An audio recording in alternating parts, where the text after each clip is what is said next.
I need to talk to you, Igor. This is important. What's going on? I've gotten word from Mafe.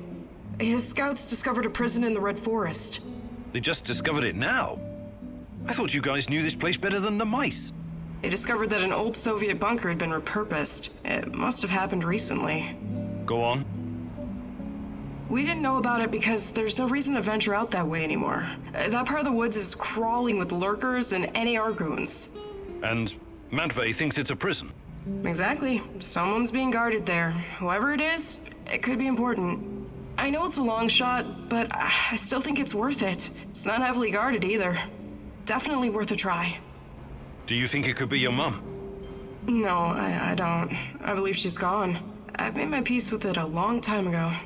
So, I take it you want me to check out this bunker prison? I wouldn't ask if it wasn't important. And Mafe is occupied elsewhere. Are you in?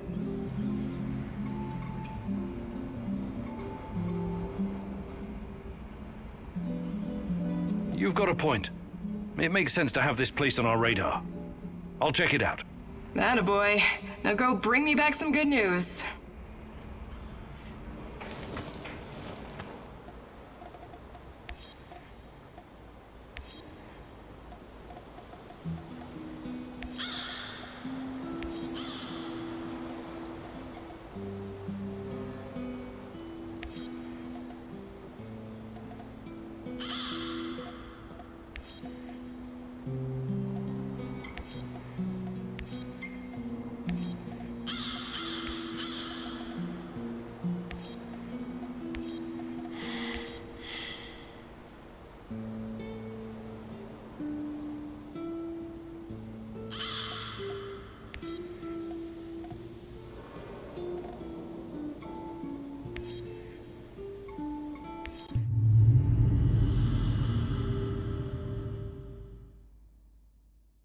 I know you just want to do the right thing, but are you sure you're not wasting your time?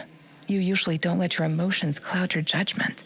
This whole zone is littered with old Soviet bunkers and relics of the past. Why would the NAR be interested in any of that?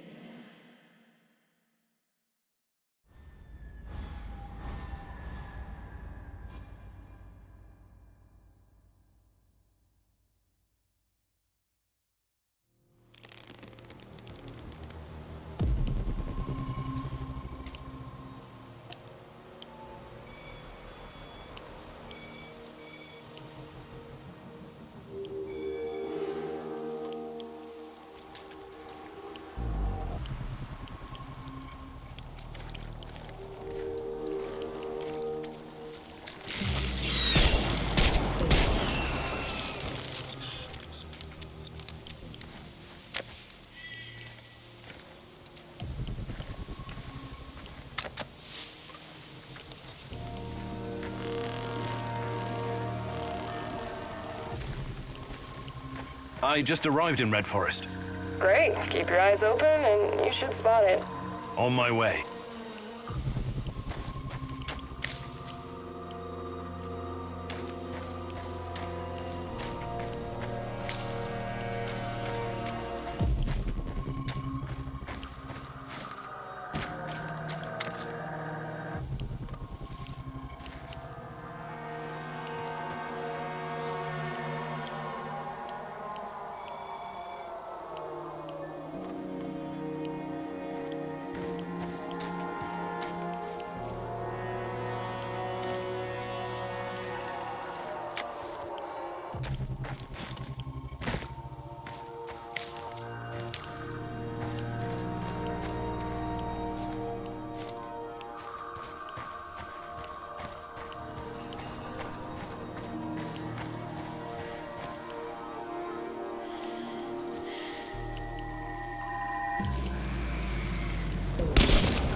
Everybody out, you're surrounded! Like hell? How about this? Fuck off.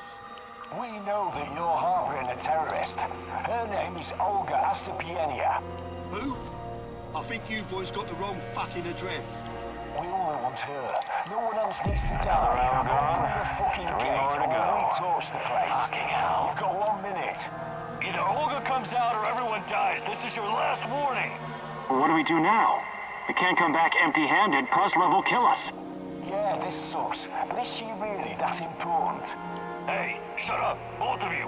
You already forgot what this bitch did to Andre? It's not about Kozlov's orders. It's about fucking payback. Hey, you inside, this is your last chance. Make a decision. Hand that bitch over and we start shooting. Well, what's it gonna be? Let me tell you how it's gonna go. Yes?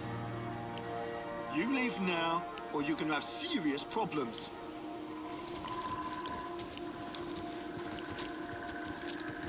What's that smell? Did someone take a shit out here or what?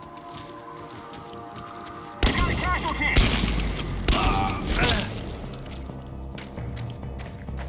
He's over there! Over there!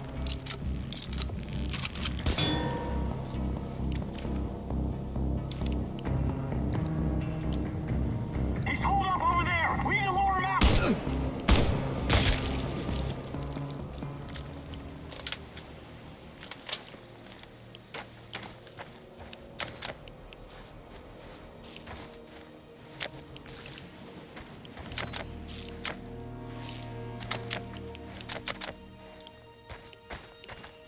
They won't bother you anymore. A tough guy, huh? Well done. Usually these arseholes don't venture this far because of the lurkers. Anyways, thanks. We would have dealt with them ourselves, but I guess you saved us the trouble.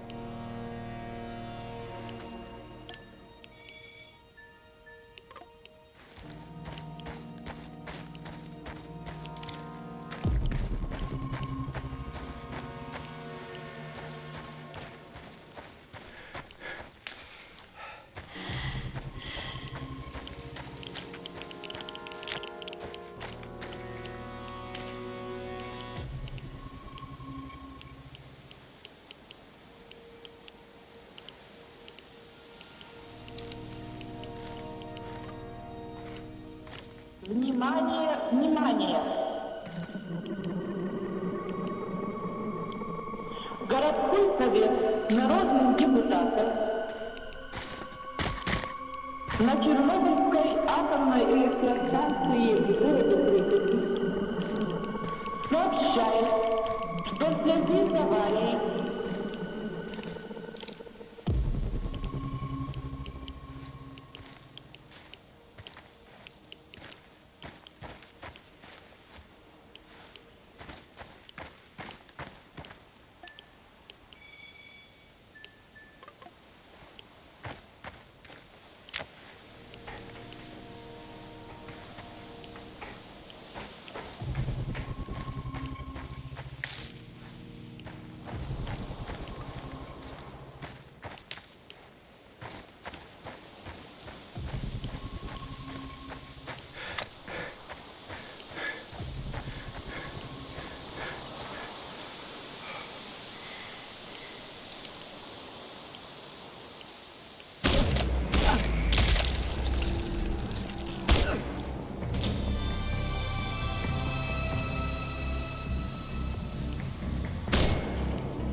Olga, I found the entrance.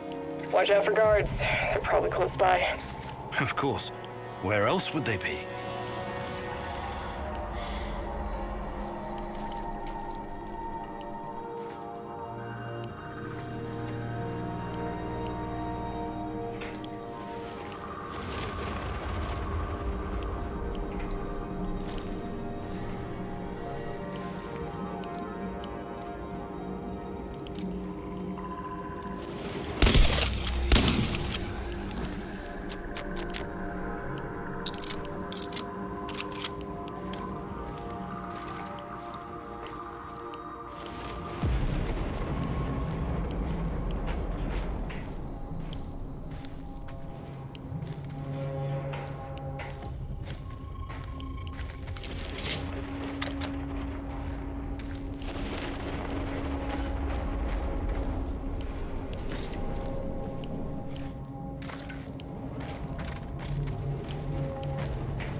Hey, little guy. What are you doing here?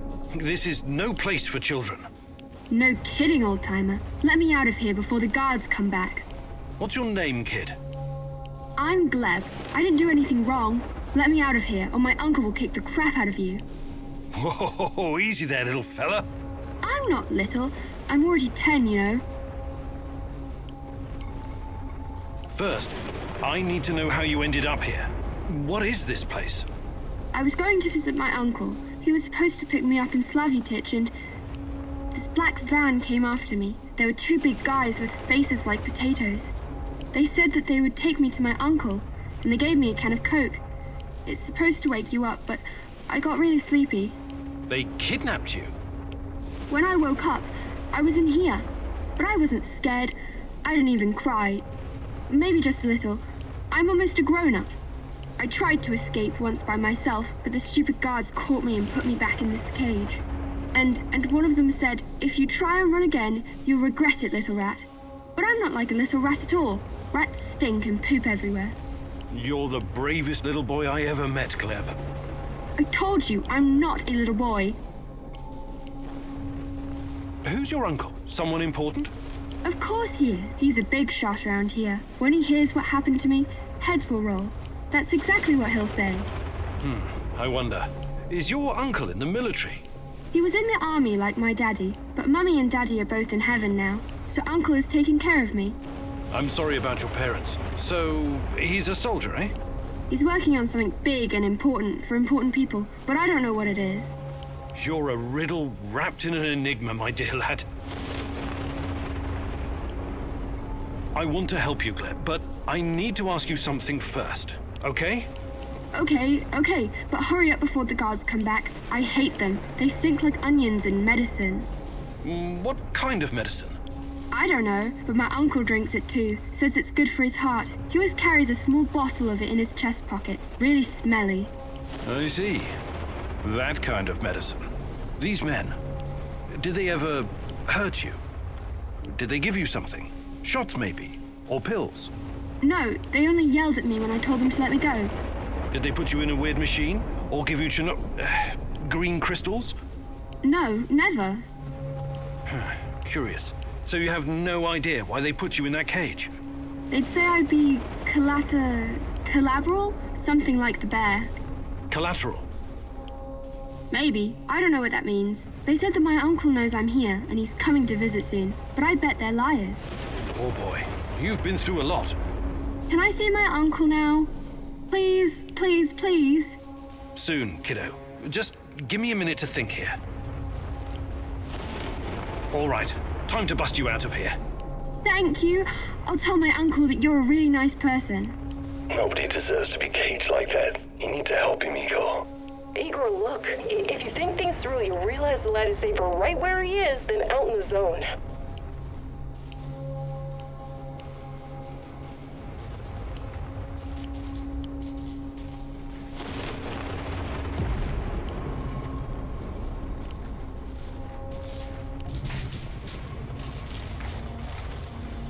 Olga, I found something. A control panel. Perhaps it opens the cell doors. What now, Igor? Do you have any babysitting experience? Let the little wolf go. You can't leave him in that cage. It's inhuman. The kid should stay in the bunker for now. Even if he's a prisoner, he's protected. He's safer in there than outside. How about sending him to Madface? You said it was reasonably safe, right?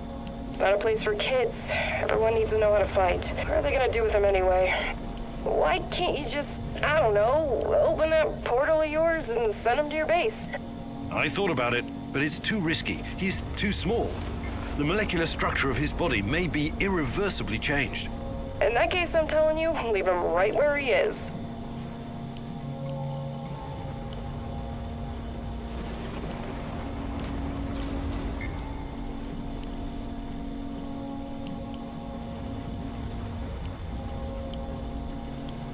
Olga, I'm sending the kid to your village. I really hope you thought this through. He'll have to grow up very fast over there. They're not gonna go easy on him. I was out on the streets even younger than him, and I turned out all right, didn't I? The kid's brave. I bet he'll do just fine. The village is the only safe place in the zone.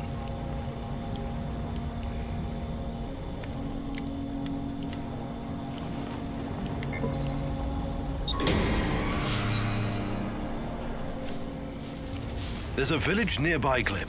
A stronghold full of people, like soldiers, but on our side. They'll shelter you. Just say Olga sent you. Think you can make it on your own? No problem. I received a merit badge for my orienteering. Top of my scout unit.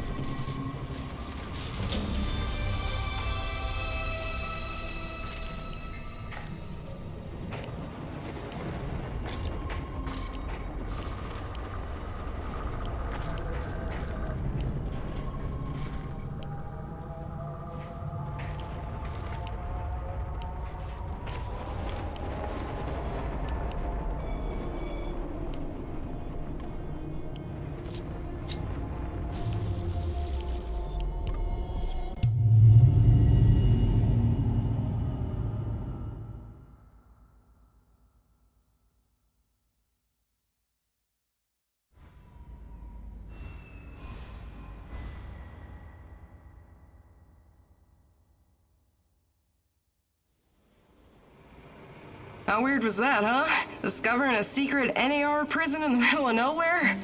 Yeah. I guess it pays off to follow every lead.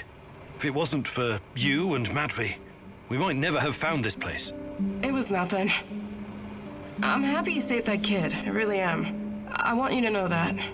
They told me you arrived safely in the village. I still think it was the wrong decision at the time, but you were under a lot of pressure. Anyway, next time, please listen to me, little babushka, okay?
Howdy, Professor.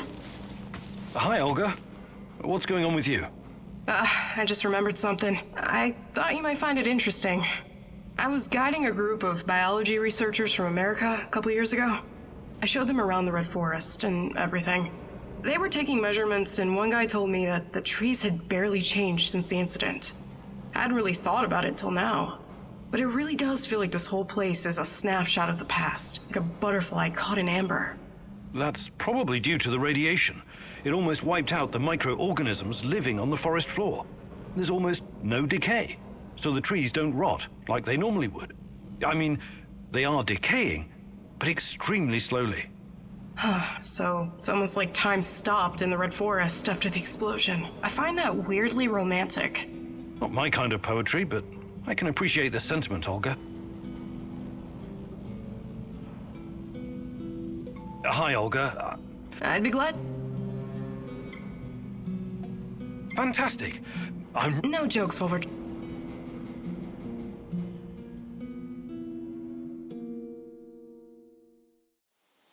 Okay, Igor, let me introduce you to your new best friend, the AK-47. Beloved weapon of revolutionaries and freedom fighters for decades. Some countries even put it on their flag, because it played such a big role in claiming their independence. But enough history.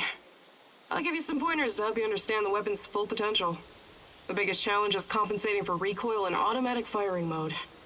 You must learn to control it. Don't worry, the cans won't shoot back. Do your worst. Or best. Ready? Commence firing.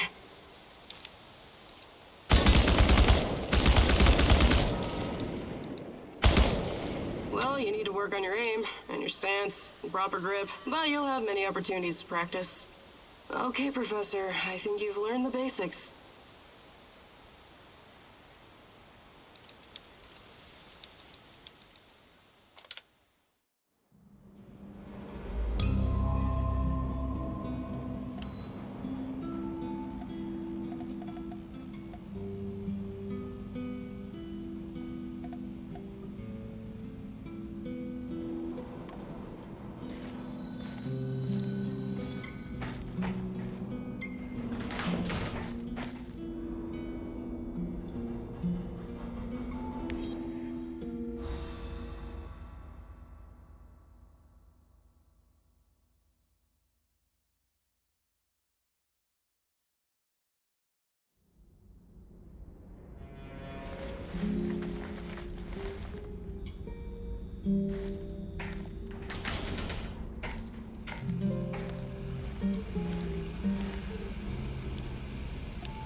We need to talk. Sure. Let's talk. It's about my mother. Or rather, about what she found.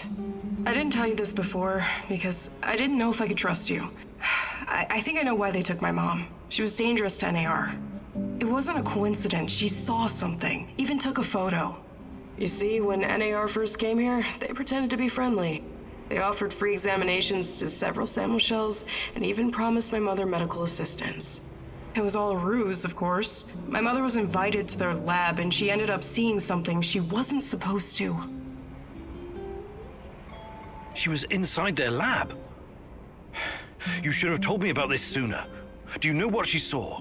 They were running experiments with Chernobylite on human subjects. All volunteers, of course. Soon after that, people started vanishing, my mom included. Do you still have the photo?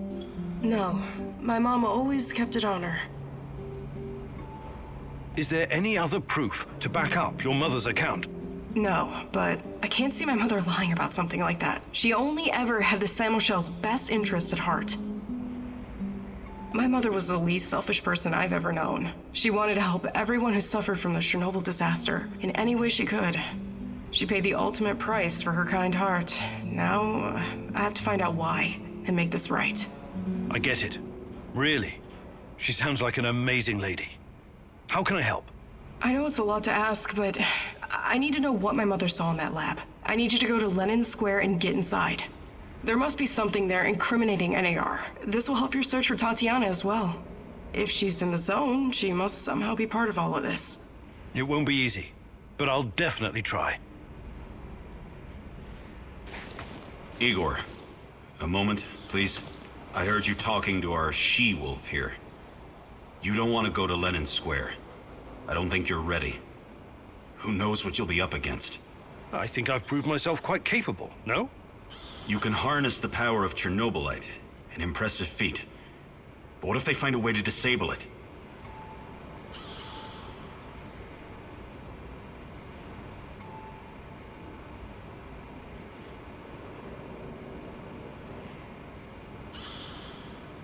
You're probably right. What do you propose? I'll do it. With a broken arm? Besides, we have no idea what we'll find. It's very likely we'll need my scientific expertise to assess the situation. I'm not a complete imbecile, you know. I can tell the difference between a centrifuge and a, I don't know, kitchen robot. Of course you can, Olivier. Don't take this the wrong way, but I still think I should be the one to go.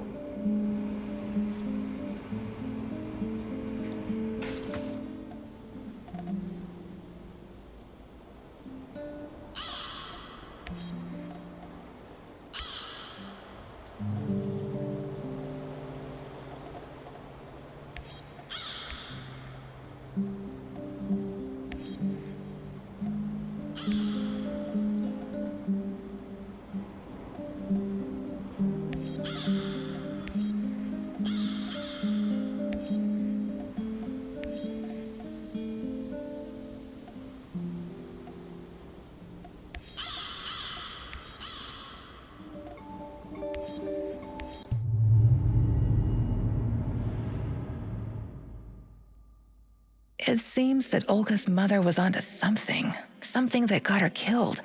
Could it be the key to finding out about the NAR's plans? Just be very careful, my love. I feel you getting closer to the heart of evil. Soon you may reach a point of no return.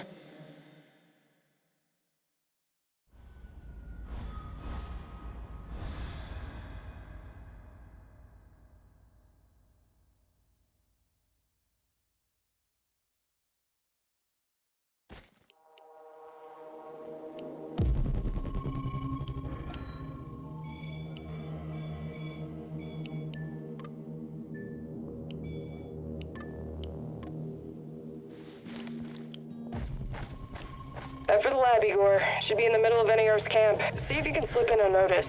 Don't get in any fight unless you have to. Sure thing, Mom. And don't worry, I've got my sweater. You've got some issues, don't you? Okay. Now's not the time to get distracted. Locate the lab and try to reach it without drawing attention. You don't want to fight all these guys at once.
50 mils of ferric chloride and 100 mils of chlordiazepoxide.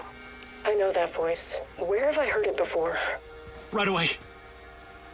Send everything to the main laboratory tent. Don't make me wait. Yes, sir. Who are you? What are you doing in here? That man on the phone. Who was it? You're Kiminyuk. Dear God, please don't hurt me. I asked you a goddamn question. My boss, you mean? I don't know his real identity. Almost nobody does, I swear. Do you really want to play it this way? I can see you're scared, and rightfully so. But it seems you're deliberately trying my patience. No, not at all, sir. Please, I can't tell you what I don't know. But I can tell you other things. Just ask. Just don't kill me. I can be useful. You'll see. Vanya, my patience is wearing thin. Where are those damned chemicals? Answer him, but casually. Relax. Yes, I'm sorry. I'll send them right away. Apologies for the delay. Spare me the excuses and move. I need that chlordiazepoxide, and I need it now. You two, continue without me. I hope for your sakes you don't screw this up. It would be best if you forgot I was ever here. Of course. I won't tell a soul.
I wonder what's for dinner.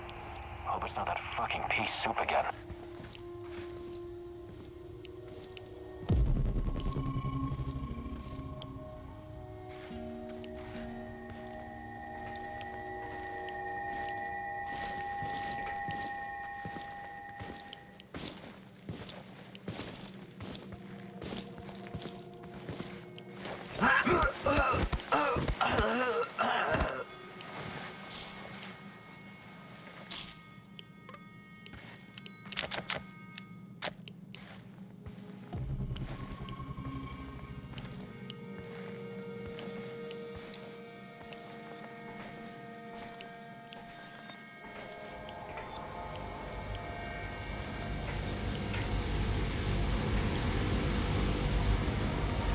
Look at the tissue structure. This used to be a liver, if you can believe it. We need to collect samples. The brain is hyperactive. Look at the chart. Vanya? Finally. Who the hell are you? What did you do with Vanya? Stay very still if you want to live. Please don't hurt us. We're scientists. Yeah, so was Dr. Mengele. Are you performing a vivisection without anesthesia? Administering shots of typhus? What are you doing exactly? I really want to know. No, nothing like that. We're not beasts. We treat our patients as humanely as possible. But you have to understand that... Scientific advancement requires sacrifice. Other people's sacrifice. You make it sound sinister. But yes, everything we do is for the greater good. How does it work? Are you shooting these poor souls up full of Chernobylite? I can't talk about that. The NDA we signed is very strict. The penalties... Did you just say NDA? Are you for real? Stop being a corporate stooge and start thinking about your own life. Sure, you're right, of course. We started out giving them shots, but that was just the first stage. We're way past that now. Uh-huh.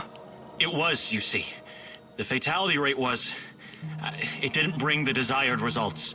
We've moved from administering nanosolutions to directly editing human genomes to enhance them with Chernobylite. We've developed our own Chernobylite CRISPR. Your patients or subjects, whatever you call them, especially the locals, what happened to them? Which ones? There were many patients here. Some of them didn't make it past the final phase. The others, we don't know. Don't let him dodge the question. Make him talk. Look, please, can we all try to stay calm? Let us explain. Modifying genomes is only the first step. Next, we induce a state of superconsciousness in the subject's gamma brainwaves. It's basic neurology. The sympathetic nervous system begins to release enormous amounts of energy straight to the brain via the thalamic gate at the brainstem. When the thalamic gate opens, the energy flows to the pineal gland and... well, there you go. I don't like to use this term, but it opens a third eye. A third eye? Right. Then what? Enhanced by Chernobylite, the pineal gland can do incredible things. Release all kinds of energy, and even influence physical objects, as in telekinesis. You're torturing people so they can bend spoons with their mind? God, what kind of quacks are you? This is all following the scientific method, believe me. These are closely monitored, replicable experiments. Anyway, when the subject is ready for the final stage, we put them in an induced coma. Contrary to what you might think, it's for their own good. Explain, and fast. What is this final stage? Our boss calls it Commune. It's when the subject's gamma brainwaves interact with Chernobylite's mental waves, or, well, to tell you the truth, we don't know exactly what it is. Chernobylite is like a virus, in a way. It's not exactly inorganic matter, but neither is it a living organism. It's something in between. And it produces a type of brainwave, even though it clearly has no structured organic tissue. Well, what's the purpose of this communion? This is where it gets really interesting. You know that Chernobylite can be used to create wormholes, right? You've been doing it yourself. But these wormholes are special. Haven't you noticed? They're not a purely physical phenomenon. I don't understand. What else could they be? We know what singularities and the tunnels should look like. We know what they are in theory. But has anyone actually been inside one before? Bullshit. I've studied Chernobylite too. The exotic energy it contains is powerful enough to create quasi-black holes and passages between them. We thought so too, at first. But think about this. What if there was an organism, or a virus, an entity powerful enough to create its own singularities? No biological organism could encapsulate that kind of energy, or survive if it did. A living entity would be torn to shreds. But Chernobylite is not a normal biological organism, is it? We have no idea what it is. Just try and consider the possibility that the wormholes you're walking into are not something created outside of Chernobylite. They are Chernobylite. You're traveling through the veins and corridors of its multidimensional body. But what does that have to do with this communion thing? Isn't it obvious? We're trying to communicate with Chernobylite, or somehow influence it through the mental energy of our subjects. But getting inside this thing's mind, or whatever it is, must be a truly disturbing experience. You're fucking insane, both of you. You need to stay away from the morphine cabinet for a while. I've heard enough. Who's your patient here? I'm not sure, but she must have been carefully selected. Selected? How? Did she volunteer? Or was she maybe run down and captured by soldiers in the woods? Talk! I'm not familiar with the selection process. Our boss would know. But we know very little about him. What's your boss in charge of exactly? The entire biotech division, pretty much everything Chernobylite related, but mainly the impact on human physical and psychological functions. Clustered, regularly interspaced, short palindromic repeats. How does this work with Chernobylite? It's similar to a standard gene editing tool. We take specialized protein from a certain bacteria, modify it with Chernobylite, and then target the exact genes we want to modify. Wait, I know more about physics than genetics, but CRISPR is usually done on embryos, right? And it takes time, sometimes even years, for mutations to show. Our boss developed his own methods. The process is applied directly in the subject's body. The speed of the mutations has increased exponentially. It no longer takes years, but weeks, sometimes mere days. Marvelous, isn't it? Enough. All I've got from you so far is a bunch of gibberish. I want to see the actual research. Where do you keep your data? All the research data? Check the database in this computer. Everything can be accessed from here. It's password protected, isn't it? Promise not to kill us and we'll tell you. Don't worry, I don't give a shit about you. Password. 23#98S$. Listen to me very carefully, Igor. This research, this data, it's too dangerous to exist. My people died because of it. Delete everything. It won't bring my mother back, but at least no one will profit from her death, and the deaths of others. You need to download this research, Mousy. This is the Rat King's brain stash. It's dangerous, yes, and inhuman. But it could contain the key to defeating him.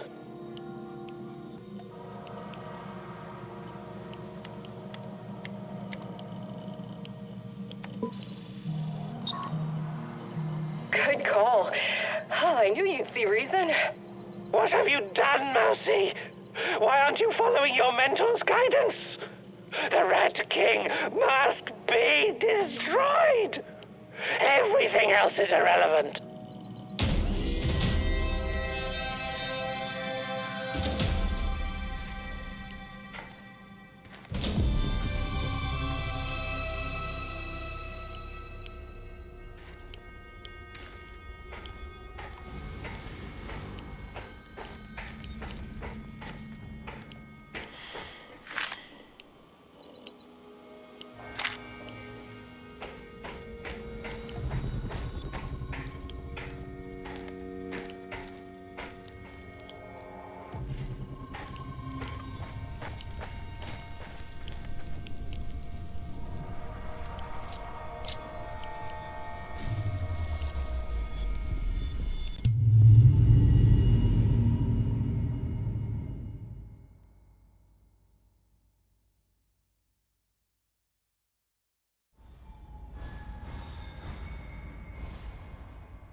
I'm sorry, Olga. Nobody deserves to die so horribly. I was hoping for some good news, but perhaps I was foolish. My mother, these people, they were all just used, processed. How could anyone do something like this? Anyway, did you find anything of value? Not sure yet. Bizarre theories about Chernobylite, mostly. I don't know if I want to get into the details yet. Try me. I'm not a bookworm like you, but I'm not stupid either. Well, NAR seems to think Chernobylite is like a giant turtle that carries our universe on its back. They figure they can tame it and ride it wherever they want. Like a pet. A turtle? It's just a metaphor, but the scientific theory behind it is no less insane. Right. Thanks for trying, I guess.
The fuck you want? Want to trade? Just make it fuck...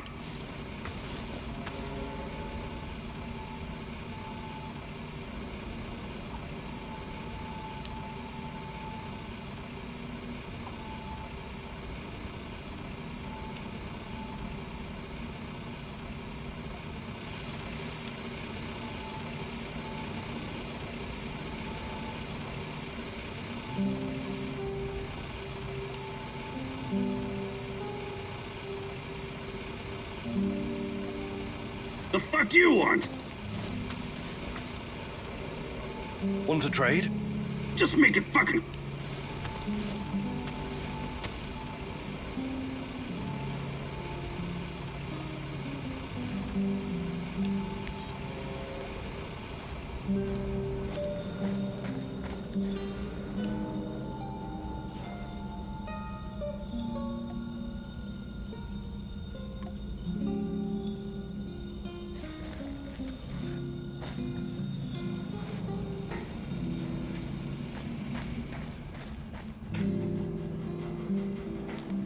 Howdy, Igor.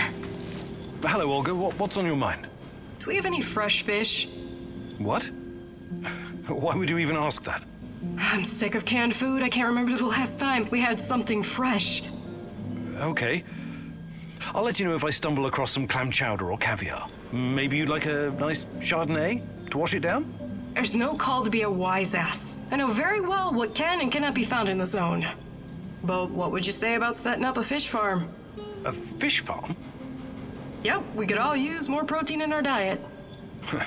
Funny you should mention it. When I started working at the Chernobyl power plant, there was a rumor about the KGB breeding fish in the cooling pools.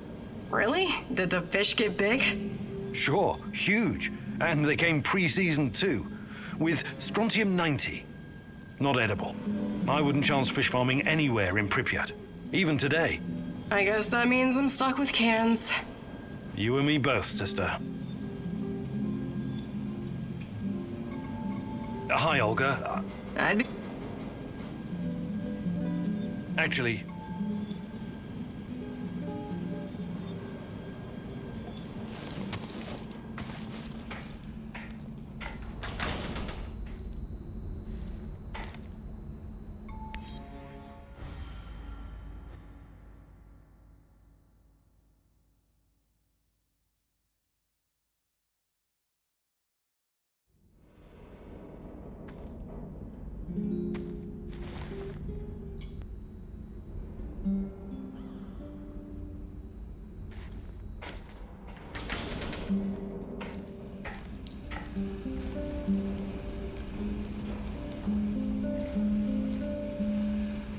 We should move out, Mousy. The Rat King isn't going to lie down and die without our help.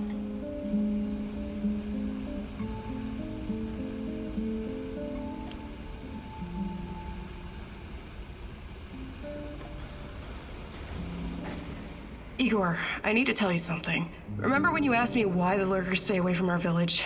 I wasn't entirely honest with you. All right. I don't know exactly how it works, but Matvey has a way of keeping these creatures at a distance. He has this strange powder. He calls it dust, but it's secret. Only a handful of people even know it exists. Dust? Why are you telling me about this? Because I can see you for what you are now. And what's that? A forthright and honorable man. Maybe a little awkward in social situations. Anyway, it'll help us in your heist. You should get your hands on some as soon as possible.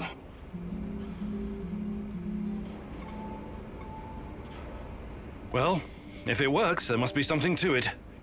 I should definitely look into it. You should. Okay. I'll check it out first chance I get. What's the plan, Commune?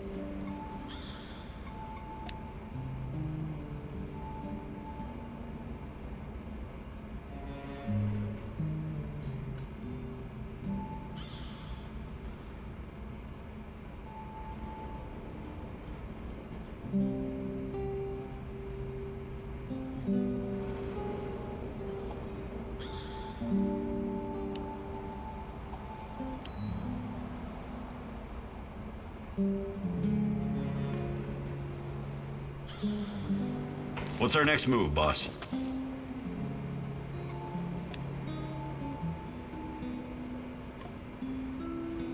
So, what's the fucking plan, man?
Magic powder? It's not really your style to believe in such things, is it, Igor? Still, if there's any truth to it, it could be your best chance to defeat the shadows, and perhaps even him, the Black Stalker.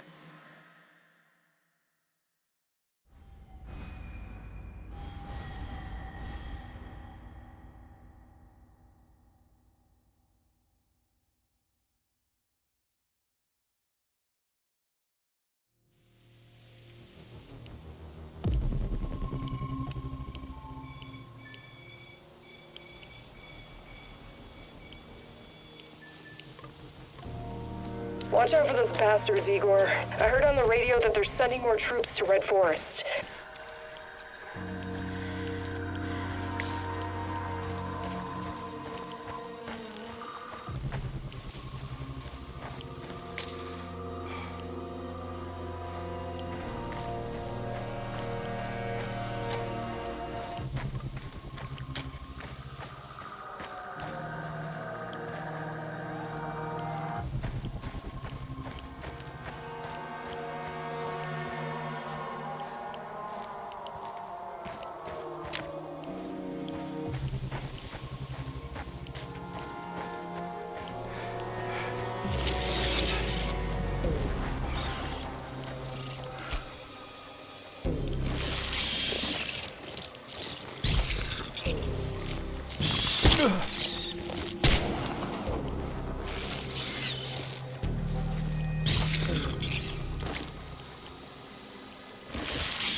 Olga, I think I found some of this... what did you call it? Dust? Stay vigilant. There could be lurkers nearby. Those things are never too far away. Hey, you! Where do you think you're going? Don't shoot. I'm, friendly. Friendly my arse. Turn around and keep walking until you disappear. Why so hostile? I helped you guys out, remember? I need to speak with Matvey. Did you now? Olga's gone and Kostya is missing. Probably because of you. Some help.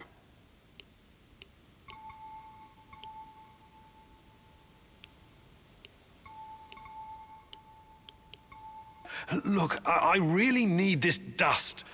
Maybe we can work out some kind of arrangement. No can do. There's too much going on right now. Kostya and Matvey are both gone. I don't give a toss about Kostya, but Matvey is a different story. At least we know what happened to our kin. Fucking NAR bastards. Look, I need the white powder. White powder, eh? And you're a cokehead too. We don't do drugs around here. We live healthy, clean lives. Now, wait a minute. Just kidding. I know what you mean. The answer's no. Okay. I'll be going now. Good idea. Make yourself scarce, friendo. Did you hear that? Can you talk to this guy? Talking to this half-wit is a waste of time. Any suggestions? Go to the cemetery. At least that's what we call it.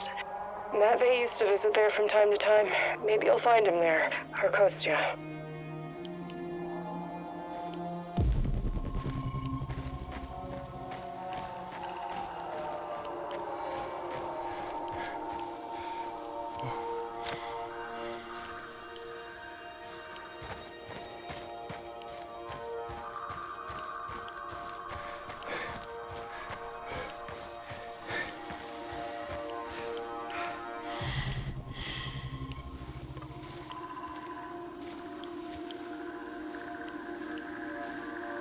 Jesus. This isn't really a cemetery, is it? It looks more like a mass grave. I know, but it gives this awful place a kind of dignity, doesn't it? NAR used to dump bodies here. Phosphorus, slaked lime. In time, it'll burn everything up. I found my mom there, what's left of her. What? Why didn't you tell me? Any other secrets you'd like to share? I didn't want you to know about this place, until now. Besides, everyone has secrets. The only question is, how harmful are they? I'll check the bones, if you don't mind.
Unbelievable. Is it possible they were telling the truth? What's going on? Remember when I told you about Chernobylite being a giant turtle that supports the Earth? It could be true. Well, at least partially. What do you mean? It seems to be organic. Moreover, it shows signs of basic cognitive functioning. To put it plainly, it learns. That's why it avoids the lye and phosphorus. Incredible. That explains why the shadows won't touch it. I have no idea how Matvey came up with this, but he hit the jackpot. You can tell me the rest when you get back. Bring the dust. I told you to return to the UK, Igor, but I see you didn't listen. Well, it's understandable in a way. You're constantly interfering in everyone's business. You're the wild card of the zone. There's no telling if you'll end up on the side of the heroes or the rats. You're talking gibberish. You think I don't know you've been talking to Semenov? Perhaps even Kozlov? Who else, I wonder? But your little gang of misfits and rejects has no idea you're playing both sides. How do you... You really are naive, aren't you, Igor? Like a lost little boy. That big brain of yours still can't comprehend what's really going on. Perhaps you're not so special after all. Rat? Why did he call you a rat, Mousy? They're using you, and you can't even see it. Did you ever think to stop running everyone's errands for 5 minutes and ask yourself why you're here? Why you're really here? You're insane. Chernobylite is messing with your mind. Listen, I never sold anyone out. Someone sent me a picture of Tatiana, and I saw her in my dreams. She called out for me to find her. You're a goddamn liar. She would never. No, you don't belong here. It's the truth, and I can tell you believe it. You're delusional. Semenov used a photograph to lure you here, to get you to mess with my plans. He made you his puppet, whether you realize it or not.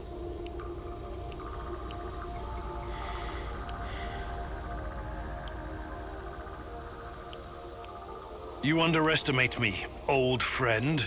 Yes, I know it's you, Boris. What happened to you? We had our differences back in the day, but we were also good friends, the three of us. Tatiana has always been the most important person in my life. That's true. But that doesn't mean I don't care about anyone else, about my friends. Friends? Sure, Boris and Igor, bosom comrades to the end. Cross my heart and all that. It's really bizarre to see you claiming something that doesn't belong to you. If only you knew. I honestly have no idea what you're talking about, but I don't care. I will find Tatiana. If I have to go through you to do so, I will. You're not lacking in courage, Igor. But courage without knowledge is indistinguishable from stupidity. Do you understand what you're up against? I know you talked to those half-wits in my lab. Their indiscretion cost them their lives, by the way. You killed them for telling me that crazy theory of yours? That Chernobylite is an organism so powerful it can produce singularities and wormholes inside its own multi-dimensional body? Believe what you want. But how do you hope to challenge such power if you can't even defeat me? You're so far out of your depth, you don't even realize. I have my own plans, and they don't involve you. Not yet, anyway. I'm not going to kill you, not today. You can thank her for that. But I can't make any promises about the future. Who knows what the future will bring? I sincerely hope I never see you again, Igor. That was impressive, what you did back there. You faced a monster and survived. Not everyone can say that. And you two have history, right? Damn. Respect, man. Really. Thanks, I guess. But keep your eyes on the prize, okay? We're not done quite yet.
Look at the rosehip, Igor.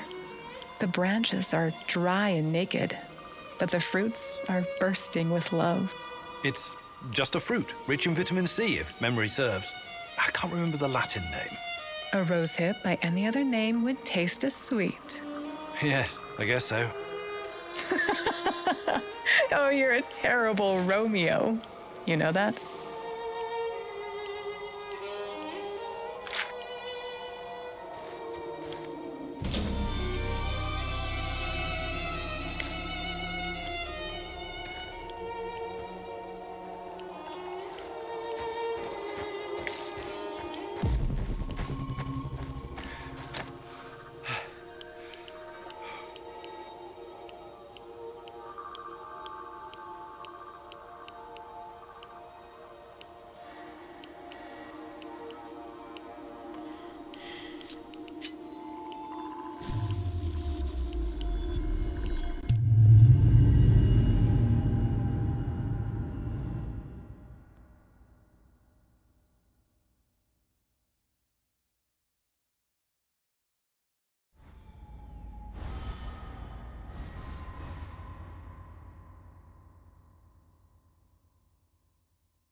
Praise the great rat catcher in the skies. You faced the devil himself and survived. Yes, it was quite an experience. Don't worry. I could never believe that you were the Rat King, or even a lesser rat. You have a pure heart. I trust you. But now, we know exactly what we're up against. Chernobylite is the evil that descended upon this world. It's the true face of the Rat King. Listen to me, Igor. Whatever the cost, we have to destroy it.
I need to talk to you, Igor. Sure. Is something troubling you? Memories. According to my mom, life was actually pretty good around here before the accident. I know. I used to live here myself a long time ago. The details are a bit blurry, but I have warm feelings about the past.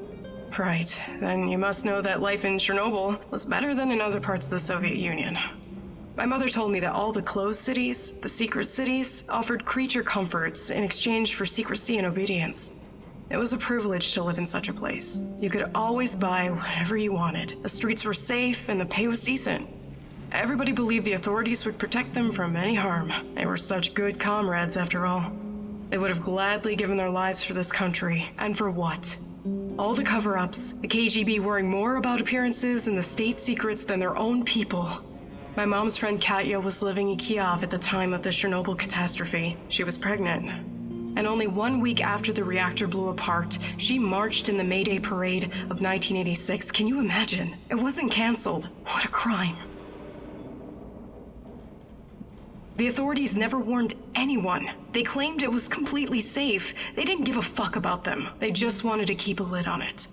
Katya told my mom that by the end of the day, she and her husband had a strange purple tan on their faces and could barely catch their breath. Katya's son was born a couple of months later. He was very sick. I'm so sorry, Olga. You should be. You were part of this mess, even if you don't remember it. My apologies, Igor. I shouldn't. I had no right to. That's okay. These are painful memories. You have a right to be upset. Hi, Olga. I'd be glad.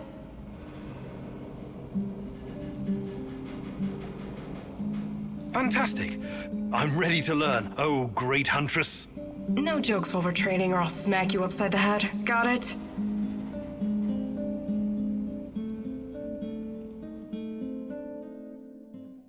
Today I'll teach you how to stay alive a little bit longer. Knowing how to use a medkit, healing salves, and herbs is obviously important, but I won't be talking about that. What are you going to talk about, Olga? About resolve, grit, and determination. About having the guts to do what's right, whatever it takes. I get what you're saying, but what does it have to do with survival skills? You know the stories about people who achieve seemingly impossible feats in times of crisis? There's this tale about an old woman who somehow lifted a tram because her grandkid was stuck underneath. I'm sure that's an urban legend. Even so, with inner discipline and strength of conviction, you can sometimes surprise yourself. Let me ask you something. Are you willing to die for Tatiana? Without hesitation. Good. Now what you need to understand is that she doesn't need you to die. She needs you to live. Stay alive, Igor. It's the only way to see this through.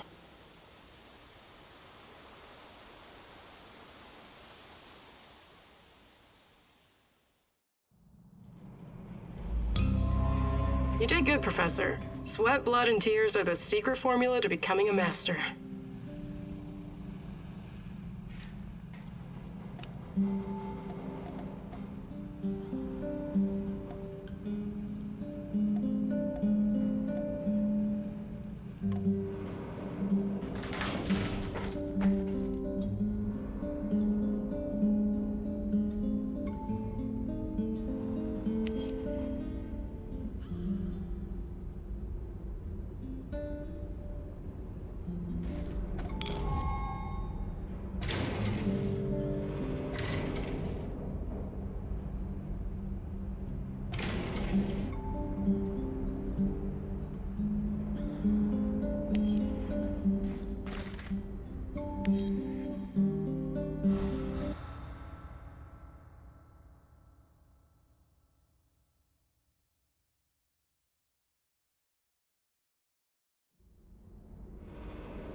All work and no play makes Vladimir a dull boy.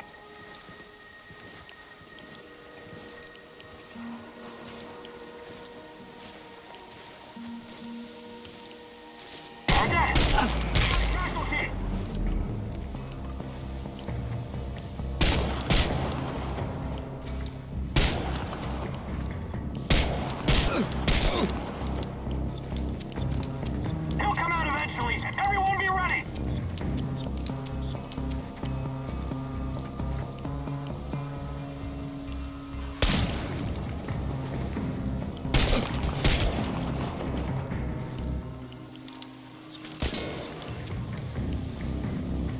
Engage the target.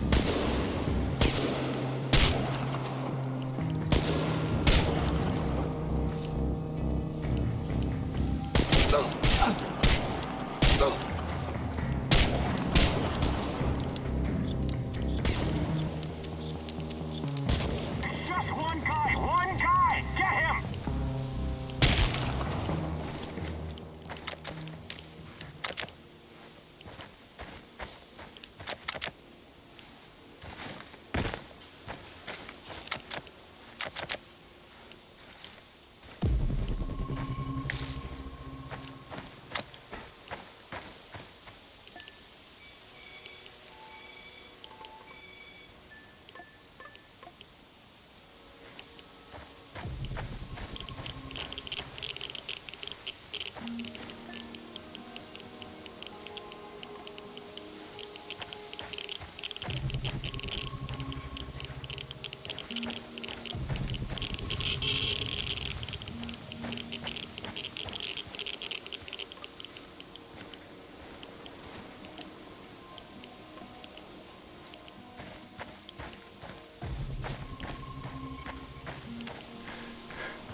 He's holed up over there. We need to lure him out.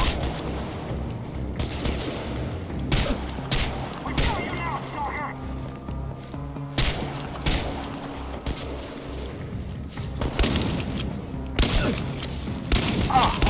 Wounded.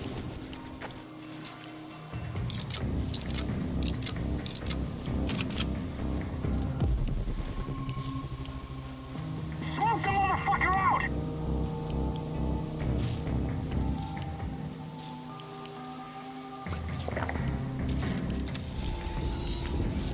He's over there! Over there!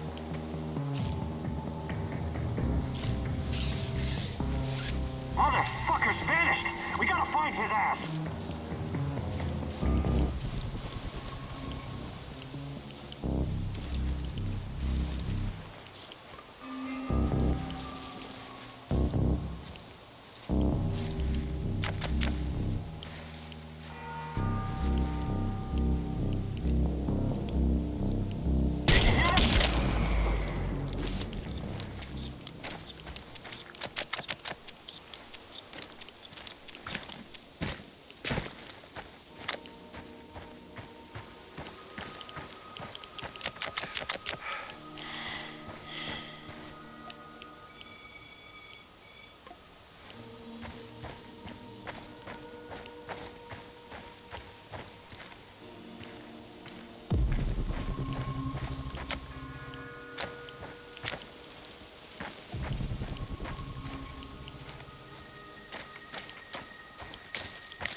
Welcome, welcome. Fancy some trading?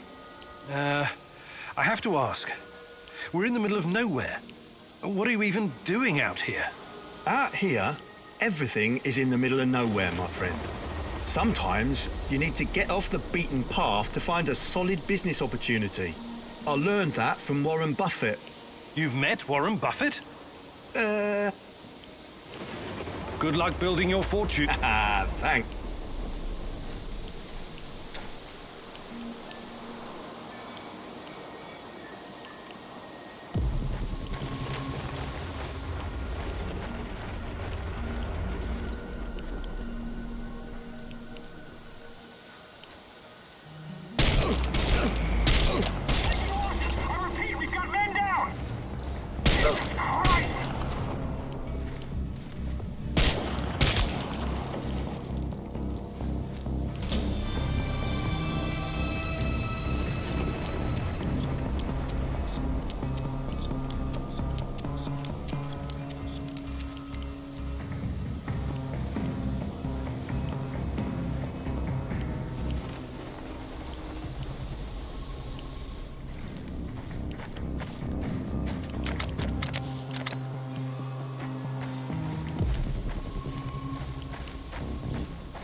Stop right there. You're on Pripyat Bradford now. You can help. Tatiana. She's your woman. What a funny guy you are. So... Well, there's something. There's an AR, and there's this creepy fuck with a black. He leaves me. So you do... What did I just... I better be going now. Bradford forever, Igor.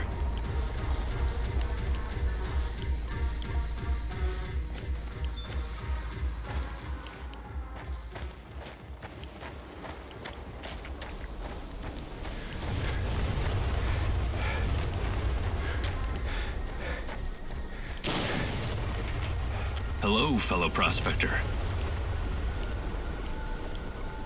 Safe travels, my friend.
You're absolutely sure about that, Professor Semonov? It's the only logical explanation. How else would Amelieva's gamma brainwaves be able to interact with Chernobylite if it wasn't at least partially sentient? And what about the gate? Some advanced form of telekinesis.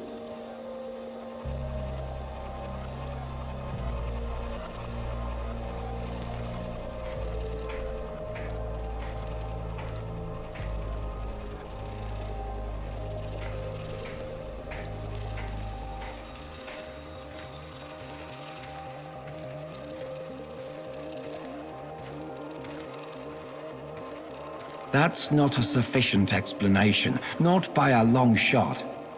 But if what you're saying is true, that would mean that the wormholes are...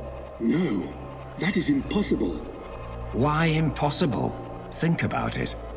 Just because we've never seen an organism powerful enough to create, withstand, or even direct the exotic energy found near black holes, doesn't mean it doesn't exist.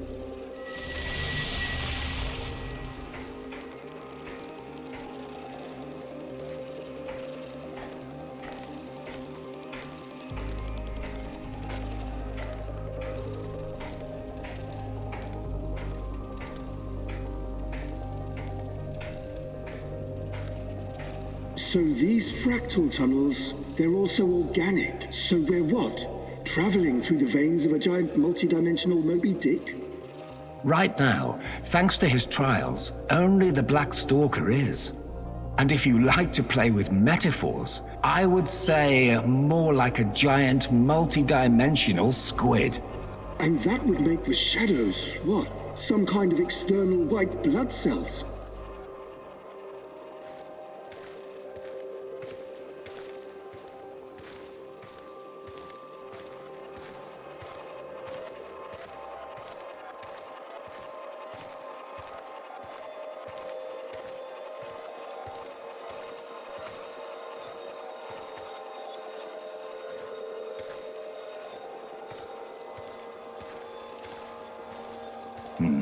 I quite like that theory. They are here to nourish the main host and protect it from intruders and diseases. Us? Most of us, yes. Shadows emerged through the unstable gate, so you don't think it was retaliation or an invasion? No. I would rather call it the reaction of an organism that was attacked by something foreign.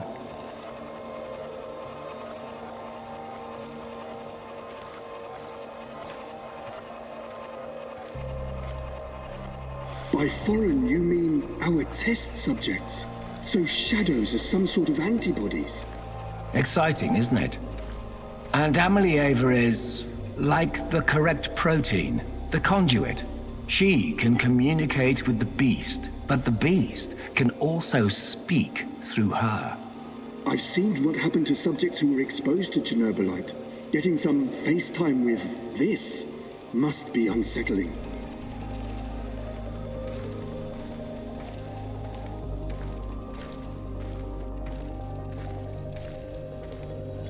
What do you care? Our names will go down in the history books next to Newton and Einstein. Of course, Professor Semonov. This is all worth it. So Chernobylite is some kind of sentient, multi-dimensional organism. And Tanya can communicate with it. This is... I can't even wrap my head around this.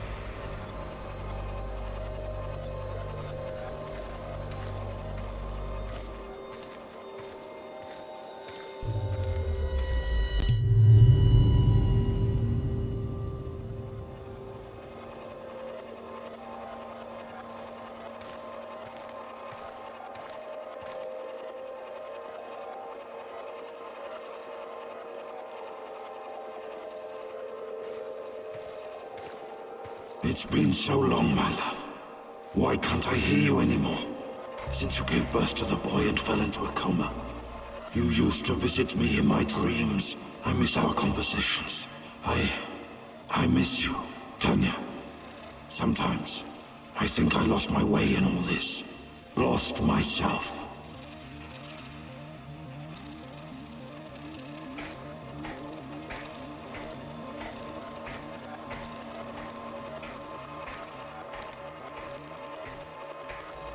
We both made so many sacrifices, and now I'm not even sure what awaits us at the end of this road. But this is our only chance to be together. You cannot lose hope now. Please, just let Semonov have what he wants. Give it to him, and then we can have each other. Poor bastard. It seems his delusion keeps him going. But I need to focus. I have to find out what Tanya is supposed to give to Semonov.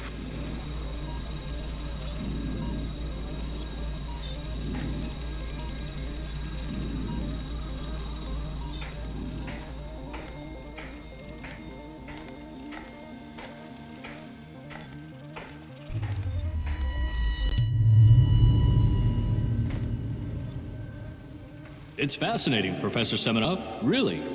But I'm here to discuss business, not scientific curiosities. Our investors need to see a return on their investment. You don't need to worry about that. It can be monetized in ways they can't even imagine.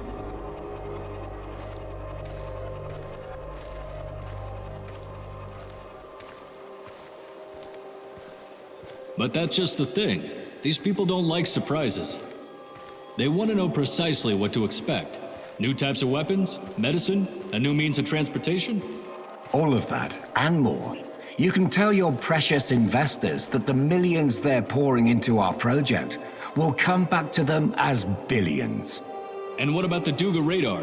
It's been drawing all kinds of unnecessary attention over the years. These dark tourists and those damn stalkers. It has served its purpose. You can scrap it and make razors for all I care. We've got Amelieva now. She's the ultimate conduit.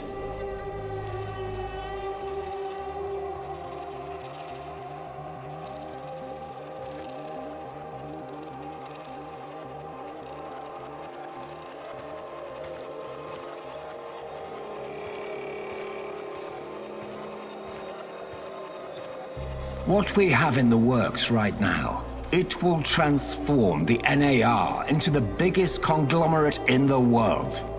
It's going to be $1 trillion business. We will use Amelieva to stabilize the gate to another world, the Chernobylite's world. And once we are able to travel there, this will be a revolution unlike anything humanity has ever witnessed.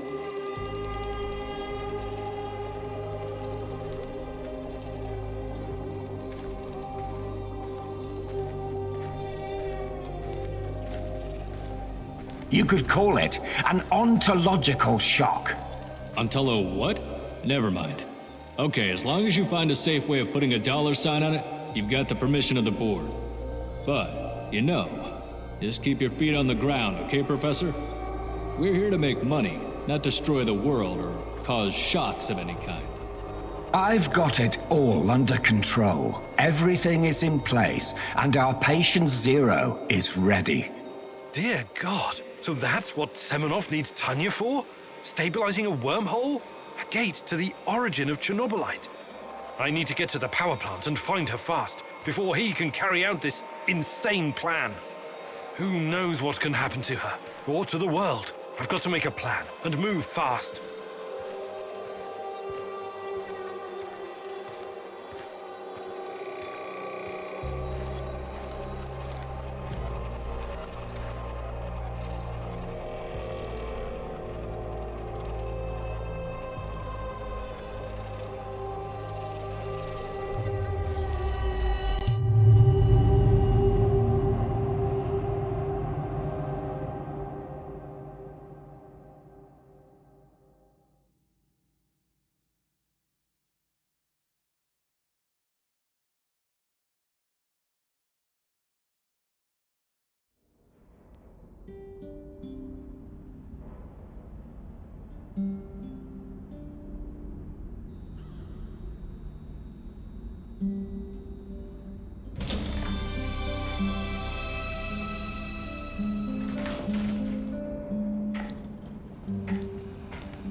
I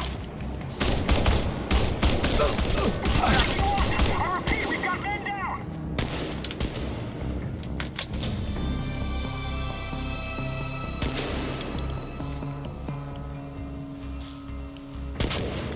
He'll come out eventually. Everyone be ready!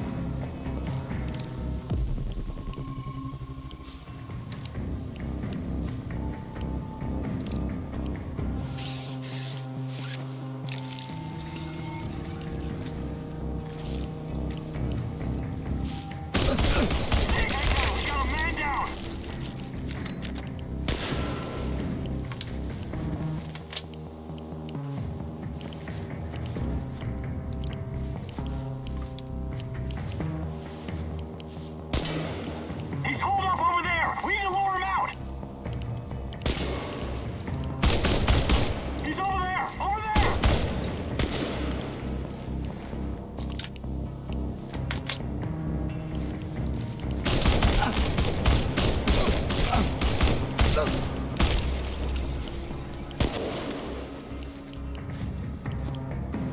He's holed up over there! We need to lure him out! He's over there! Over there! He'll come out eventually. Everyone be ready!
It's your turn.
Shit!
Any new developments, Professor? Slowly getting there, I guess. Yeah, there's something I've been meaning to ask you. Shoot. What do you think about Olga? Playing matchmaker, Commune? I thought you were a serious science type. I'm just curious. Normally I'd say it's none of your business, 'cause it ain't. But I like you, Igor, so... Yeah, I do like her. She's cool. She's got her own special swagger. But I can't allow myself any distractions right now. Gotcha. Besides, I don't think she's available, if you know what I mean. Sure. Just don't wait too long, Sashko. Life is short, and no one knows what tomorrow will bring. Oh, for fuck's sake. Cut it with a melodrama, Commune. Really doesn't suit you. We'll be just fine.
Can I talk to you for a moment, Igor?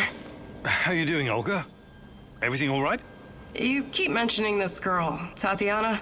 Despite NAR, the Lurkers, Chernobylite, and everything else happening in the zone, you somehow managed to stay laser-focused on her. Tatiana is the reason I'm here. I admire your dedication, but at the same time, it worries me. Why? There's a lot at stake here. We think we have an idea what NAR is up to, but what if we've only scratched the surface? What if their plans go beyond the zone, to encompass the whole world? That sounds just a bit far-fetched. Doesn't mean I'm wrong. What if the only way to stop them is razing everything to the ground and killing everyone? I mean everyone. That's not going to happen. I'll find a way. I hope you do, Igor. I really hope so. I'd like to rethink your gear loadout. Sure, Igor. What can I do for you, Professor? Hi, Olga. I'd be glad. Actually, I can't do it right this minute.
What's going on, Igor?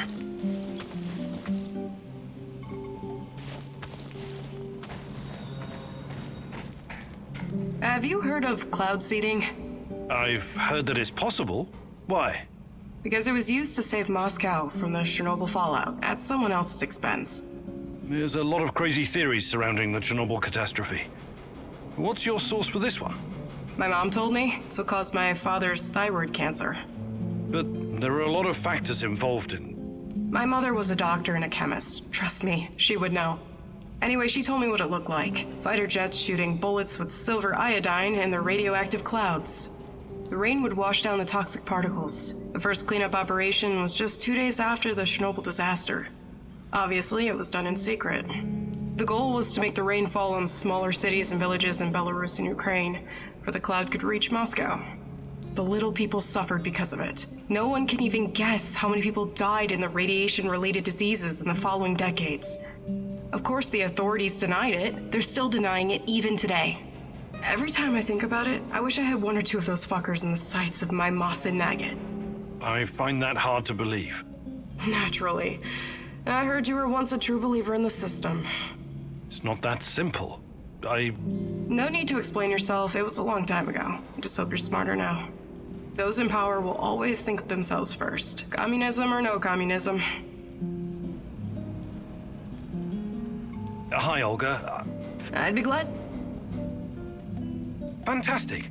I'm ready to learn. Oh, great huntress. No jokes while we're training or I'll smack you upside the head. Got it?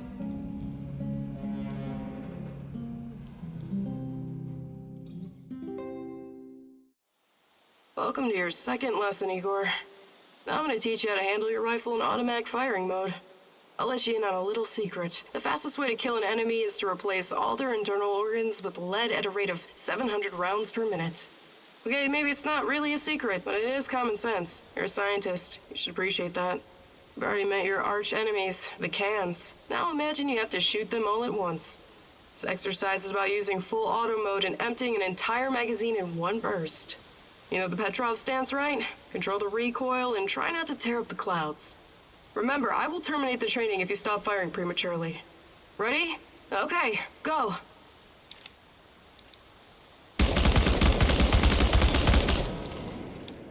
I think you're getting the hang of it. Now reload and finish them off, you ugly tin bastards.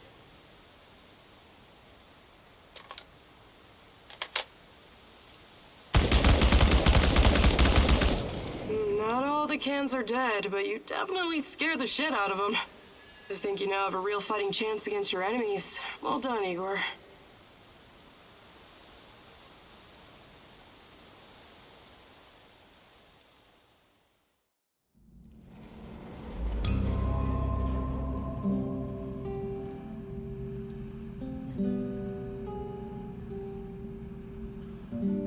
Well done, Igor, but don't get cocky. You still need practice, lots of practice.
Everyone, it's time to hit the power plant. We all know it's not going to be easy. We tried before, and not everyone made it. But this time we're smarter and better prepared. I know we can do this. We have to do this. It's the only way we can find Tatiana and end NAR. Mousy, you're talking about striking at the heart of the Rat King. But have you learned everything possible about his plans? I have evidence that NAR was conducting Chernobylite experiments back in the 90s. Tatiana and her baby were 2 of their subjects. With the rate at which their technology is progressing, soon, nothing will be able to stop them. We must act now. What about that black mask-wearing motherfucker? Have you identified him? His name is Boris Glukov. He, Tatiana, and I were close friends until he betrayed us. He helped the KGB gather evidence against Tatiana, then continued to work for NAR after my accident. He experimented on himself with Chernobylite and ended up with great power. He's strong, one of the strongest, but we can beat him. Together. Do you know what NAR is actually doing at the power plant? Why is it so important? And what does it have to do with Tatiana? NAR wants to create a permanent wormhole to the Chernobylite world and get to its source. Tatiana's abilities are needed to support the space-time bridge. It's hard to know what happens if they succeed. But what they're doing is unbelievably risky. They could unleash something horrific on this world, or become unstoppable themselves. But we're never going to know the outcome. Because we're going to stop them. I like the pep talk, Professor. I think you even gave me a bit of a job. But do we have the right tools for the job? Yes, we do. We've got everything we need to infiltrate the power plant. This is much bigger than anything any of us has done before. If you want to back out, this is your chance. One organization holding this much power is against everything I believe in. And besides, this is personal for me. Count me in. You know how I feel. The Rat King must be stopped at all costs, Mousy. I'm in. I started out doing this for a paycheck. But I'm going to end it for my brother-in-arms. For Anton. Let's do this. Whatever it takes to protect my people and drive NAR out, I'm on board. You think I'm gonna back out now and miss the best part? Fuck no. I'm with you, Igor. I appreciate your trust. We can't count on the element of surprise, but we know enough about NAR's vulnerabilities to make this work. Time and again, NAR has shown they would rather capture than kill me. We can use this to our advantage. We'll dress somebody up as an NAR officer, escorting a prisoner. Me. We have 2 NAR uniforms, both male. Any takers? I'll do it. I have no problem posing as an NAR officer.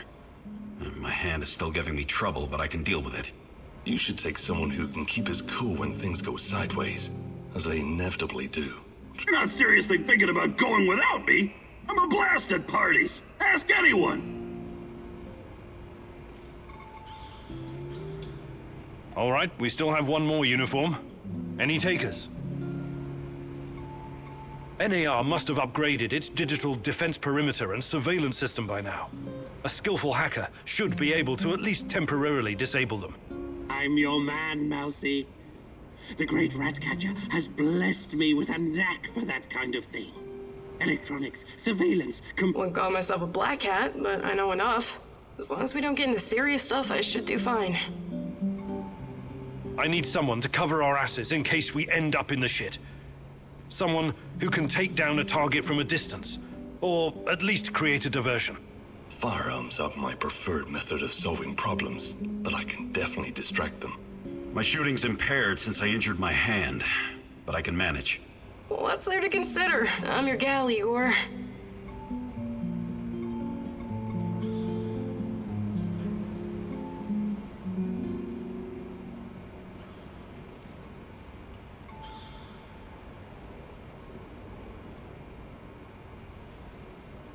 Last but not least, a spy. I want someone to monitor NAR activities and keep us informed about their moves. I've been watching these assholes fight the Reflection for years. I know how they think. I'm your guy. I know the power plant like a boy knows the woods behind his house. Let me take care of it.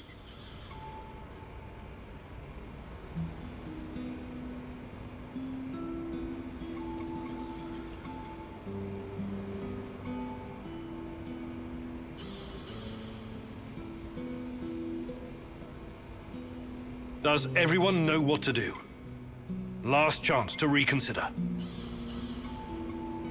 Let's talk about I appreciate your time and again. NAR has shown they would... We'll dress somebody up. We have 2... I'll do it. You should take some... Not seriously. All right, we still have one more uniform. NAR must have up a skillful hacker. I'm your man. Electronics. Won't call myself.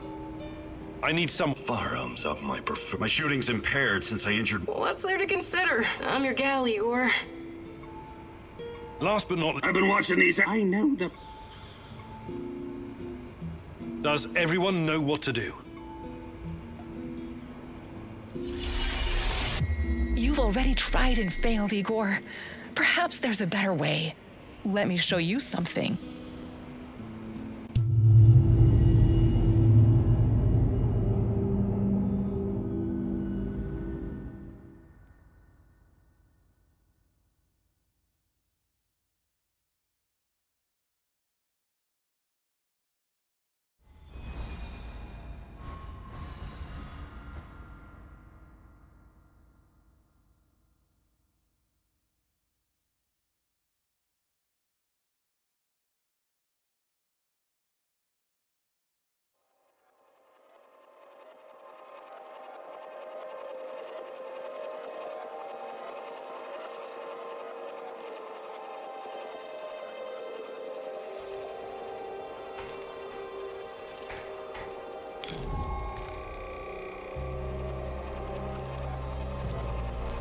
Every decision you made during this mission lies before you. Revisit your choices and change them at your will. Ponder your mistakes and make them right. Finish your mission and find me, Igor.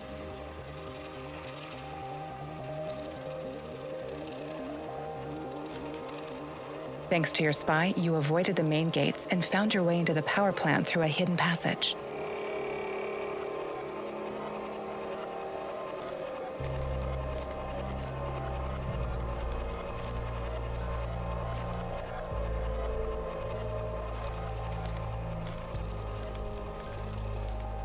Your sniper took out their NAR counterpart, clearing the way for you to enter the power plant.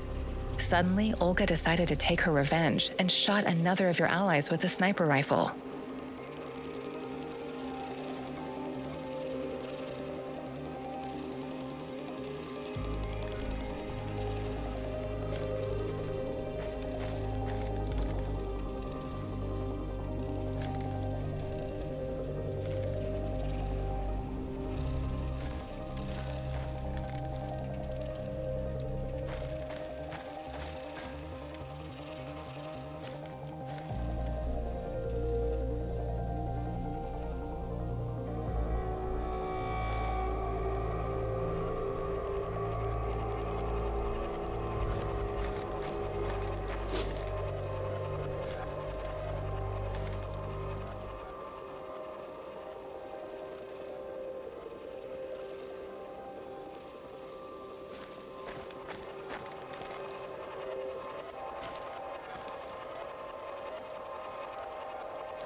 Your sniper took out their NAR counterpart, clearing the way for you to enter the power plant. Suddenly, Olga decided to take her revenge and shot another of your allies with a sniper rifle.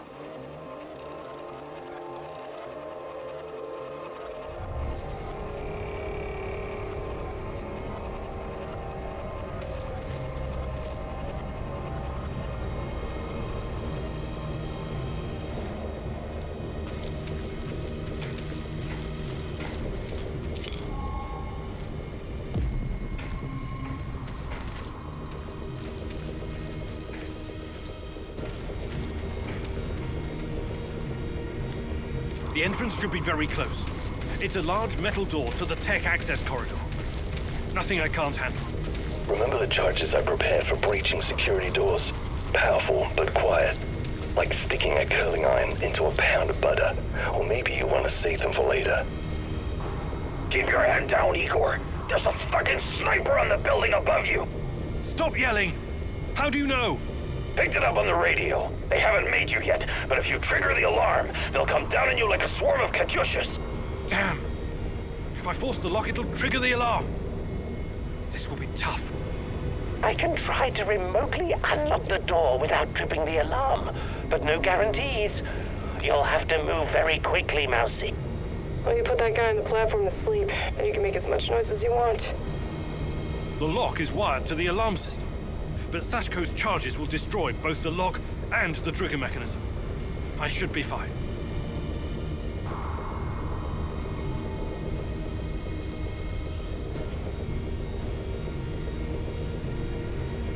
All right, Olga.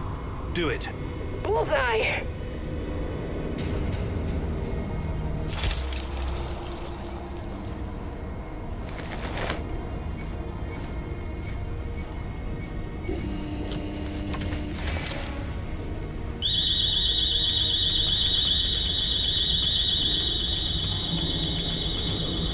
We made it inside. We're safe, at least for now. These tunnels just about make I've a taught you how beeline to for the change reactor. past events. From there, It's time to use the way to that the Ark knowledge should be again. easy. Try, fail, learn, repeat.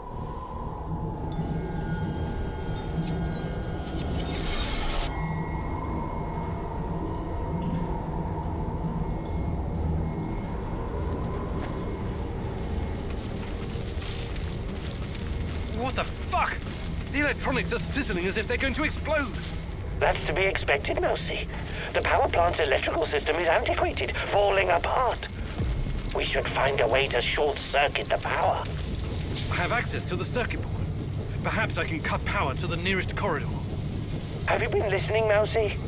I can turn off the entire sector remotely, no problem. I'll only leave the light on at your location. I can't shoot the switchboard, can I? I would have to go there in person, which would almost certainly compromise my position. I'll be out of the game after that.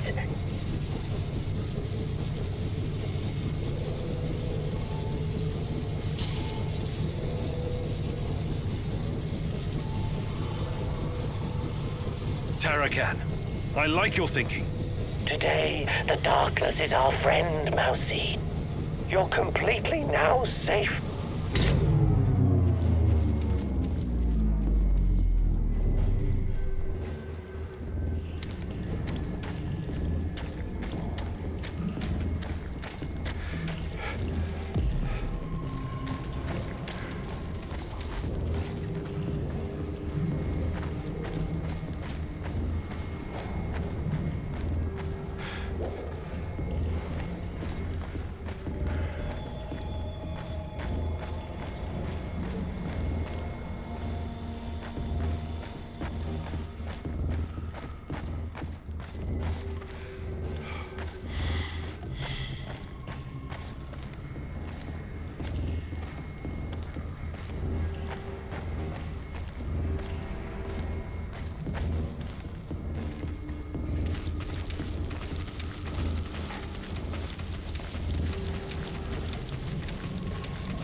We're getting close to the reactor floor. I think we managed to dodge the main security detail. As long as we maintain our cover, we should be good. Step very fucking lightly now, Igor. The place is swarming with those cocksuckers. NAR's beefed up security around Ark for some reason. Either they're preparing for something, or you're walking straight into a goddamn trap.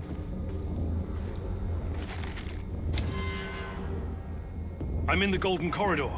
It looks like NAR beefed up security after our little escapade. Not unexpected. Don't be a fool, Igor. Let me take care of it. If I can take them all down silently, they'll be dead before they know what hit them. We have to convince NAR that we're their contractors. That's our ticket inside. All right, Olga. Do it. Wise choice, Professor. One shot, one kill. No luck, just skill.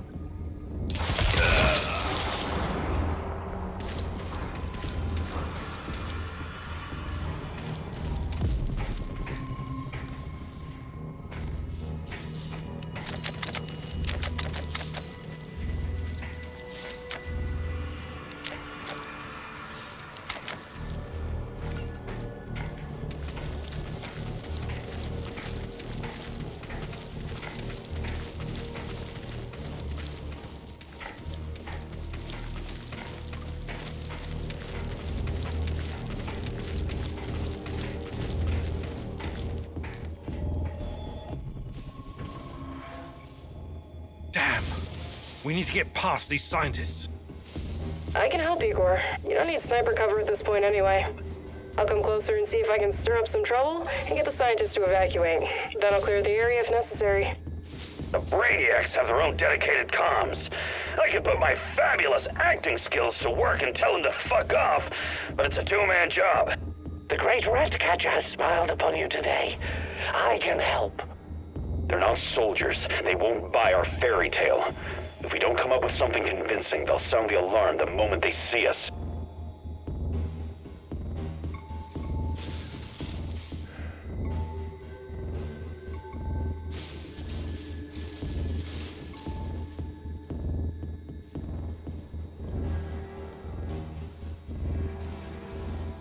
Tarakan, I like your thinking. Sounds good, Mousy. It shouldn't take long to hack the comms. Attention! Pneumonia! Achtung! The reactor's about to explode! Run for your lives, everyone! What kind of nonsense is this? The reactor cannot Fuck it, Anatoly. A break is a break.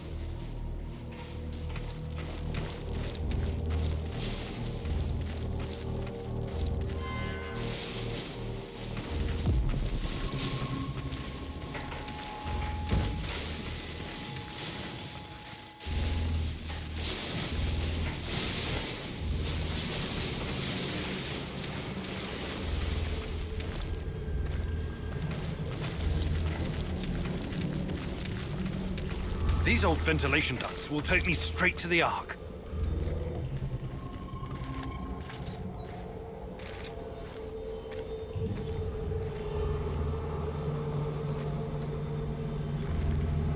What the hell is this? Was it here before? Looks like some sci-fi fucking movie prop. The door is trapped. Touch it, and I'll spend my last moments on Earth convulsing on the dirty floor. This door wasn't supposed to be here. Mousy, the ventilation duct should not be secured. The Rat King is watching and waiting. I can feel it. The main generator's in sight. If I sabotage it, you'll have a few moments before the backup comes online. Wait, Igor, remember the map you borrowed from that fucker Semenov? It shows another way in. Guess it was worth it in the end, huh? Sashko's explosives might come in handy now.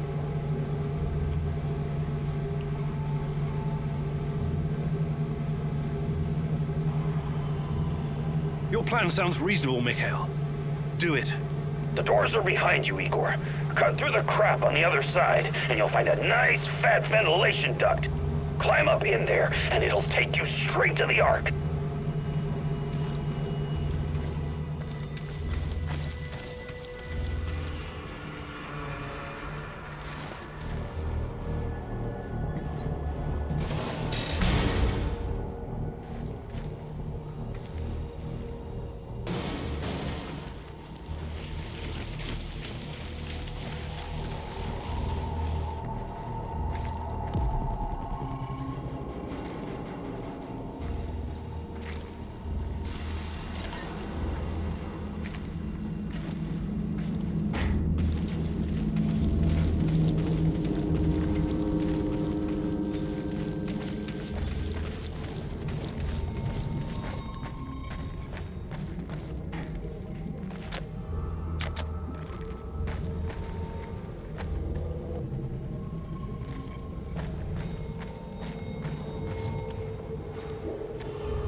Oh, hello, Igor. I've been expecting you. Semenov? You said you didn't want any part of this. Explain yourself. You are remarkable, my boy. Yes, ask your questions, please. I have to say, you earned that right through your hard work and persistence. Tanya, where is she?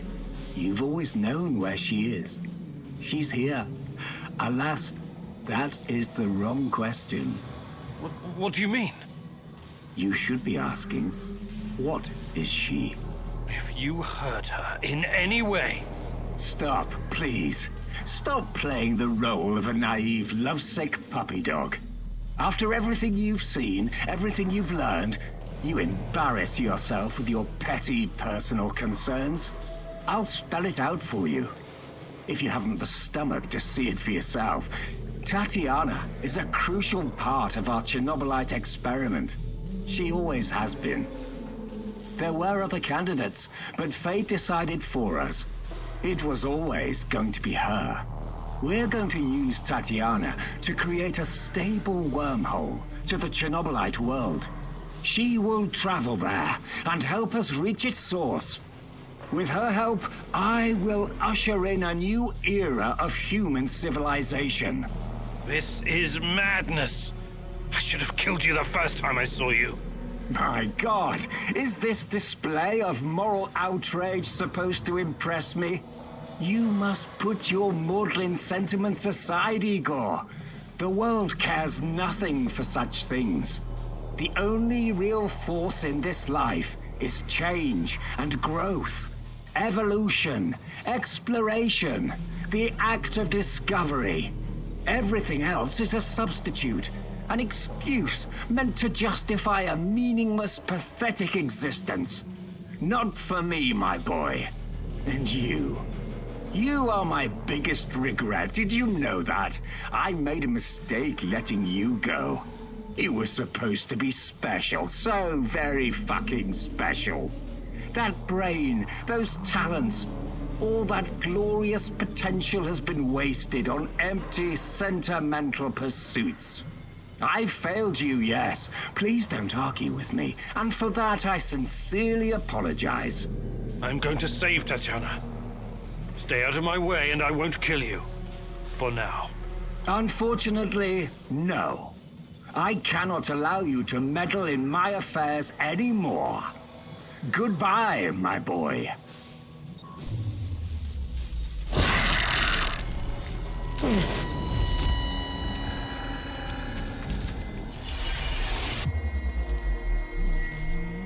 What's wrong with you, Igor? How foolish can you be? How did you not see this coming? Your companion's fate has been sealed in this timeline. The least you can do is consider what led to this.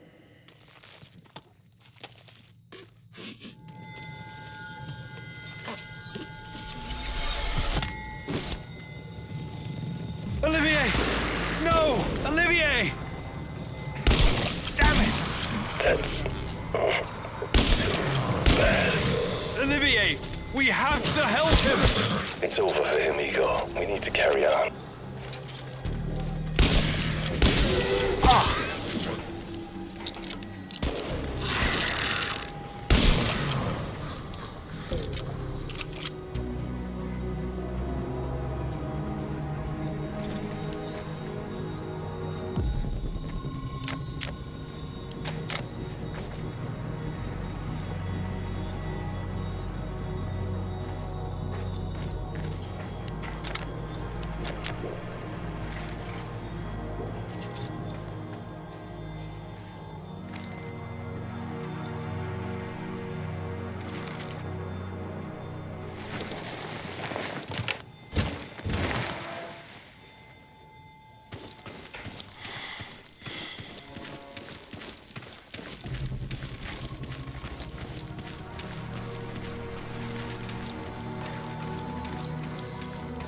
You heard the man. Move! The priority is to protect the lab! Damn! Looks like we'll have to fight our way out.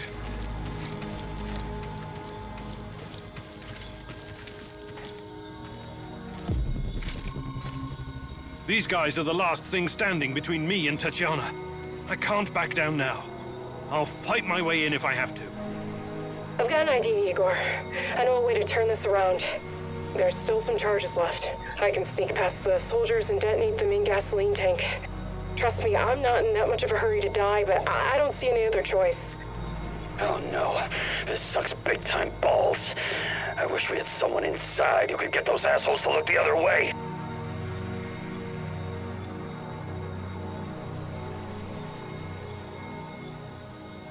There's no other choice.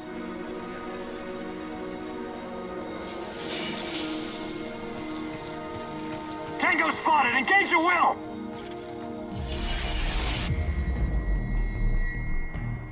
There's blood on your hands, Igor. You didn't prepare well enough. Your companion's demise is on you alone, Igor. This could have been prevented if you'd have prepared better.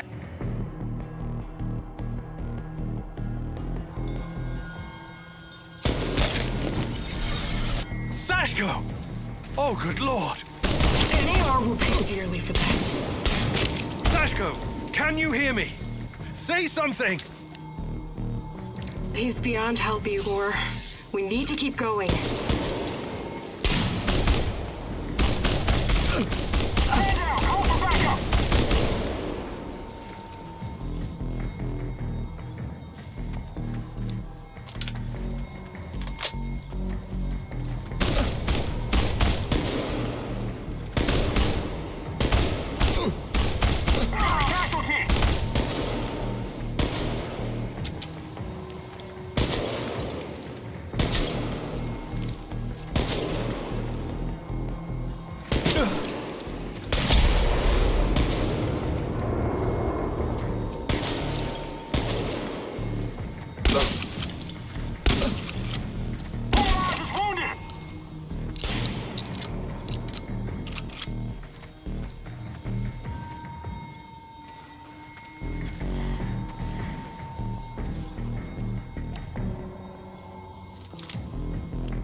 I've lost enemy in sight. I repeat, enemy in sight.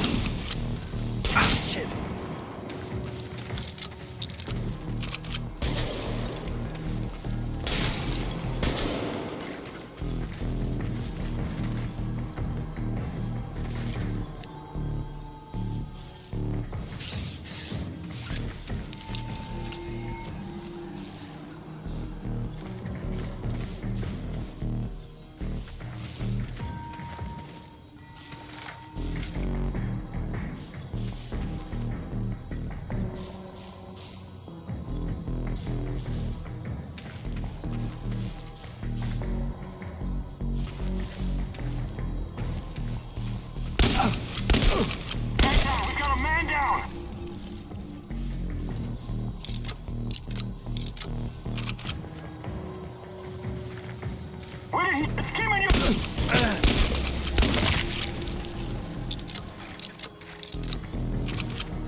Tatiana, finally.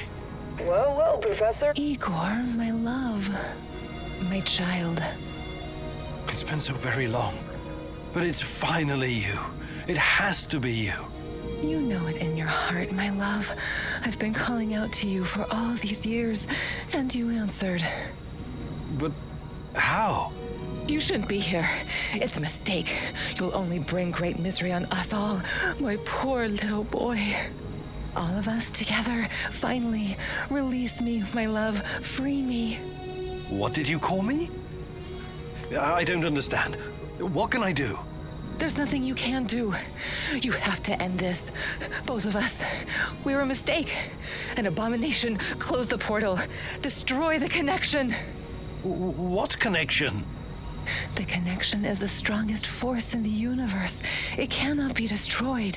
It has to be completed. It is our destiny. Go to the reactor. Find it, my love.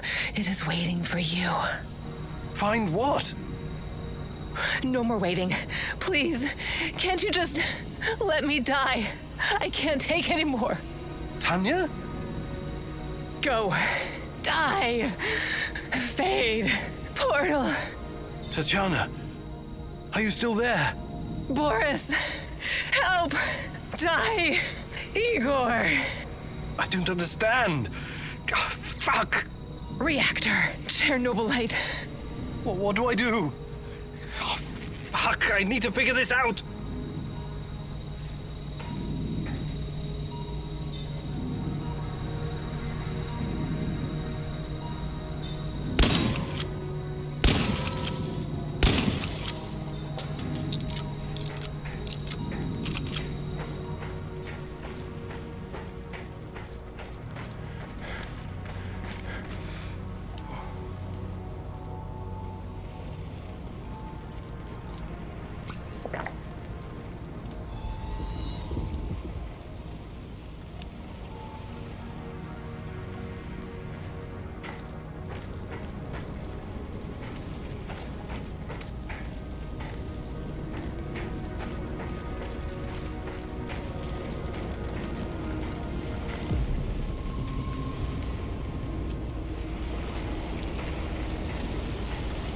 You took your time, Igor.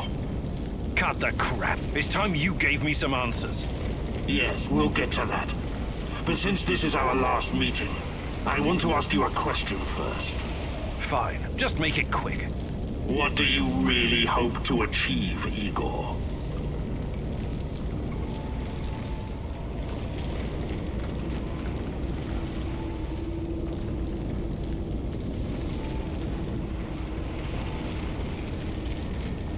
Chernobylite is the cause of all this. I have to destroy it once and for all. You may find this surprising, but our goals are actually aligned. How's that? We were both going after the same thing, but this whole time we've been chasing someone else's agenda without knowing it. Chernobylite's agenda. Come on, man. I've come too far to be fed a line of bullshit. Let's start from the beginning. Do you know who I am?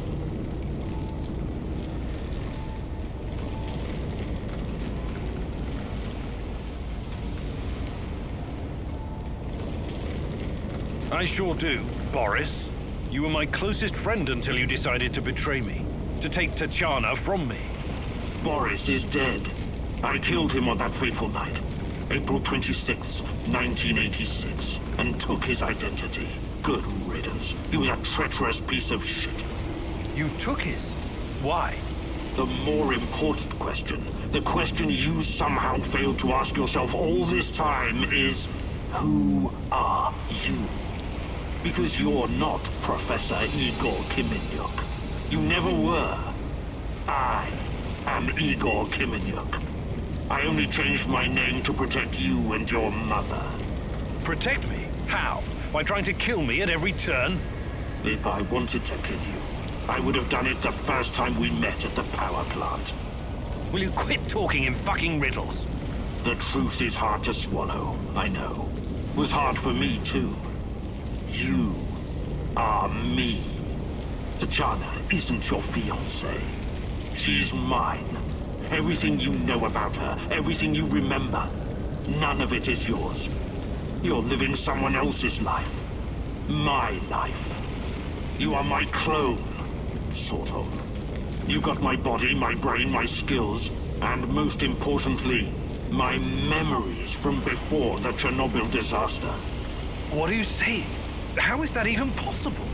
Tatiana was sterile. That was our personal tragedy.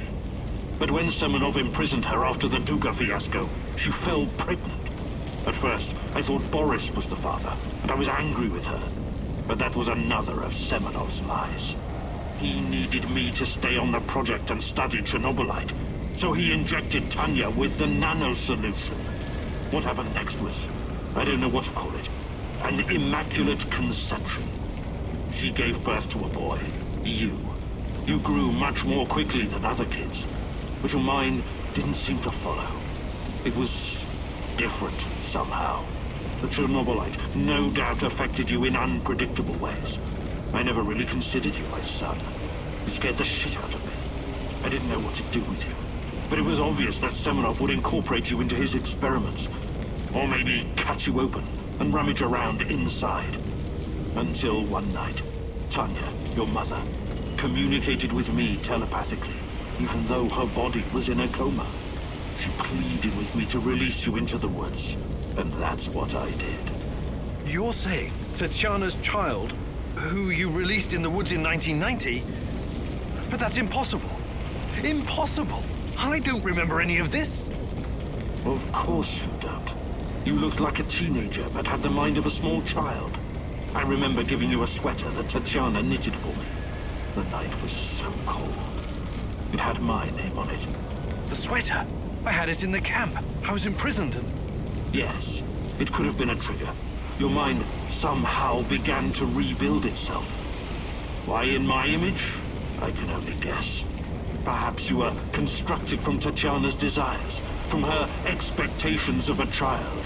Funny how I called it pseudoscience.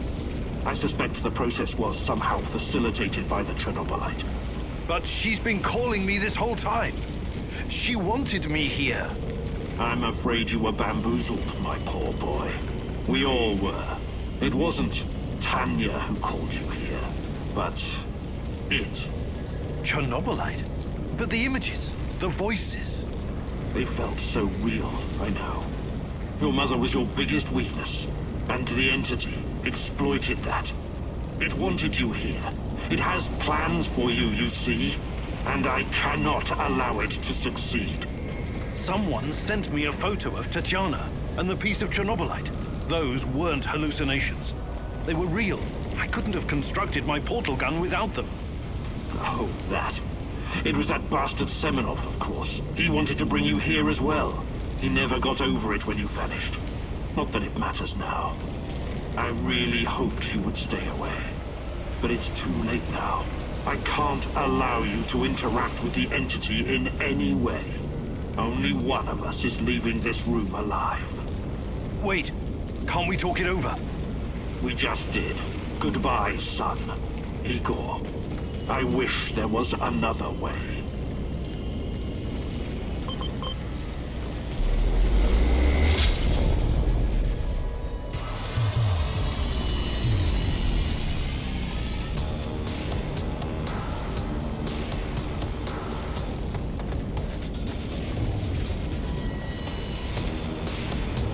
I won't let you hurt her.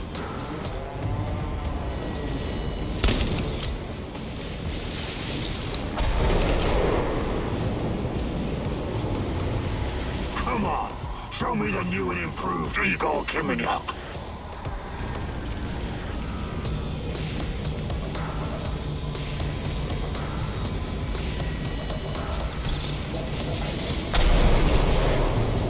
You're making this too easy, son.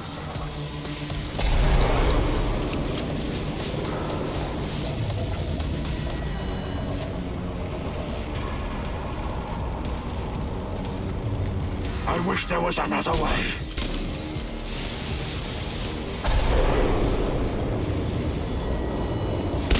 Give up already. I promise to make it quick for Tatiana's sake.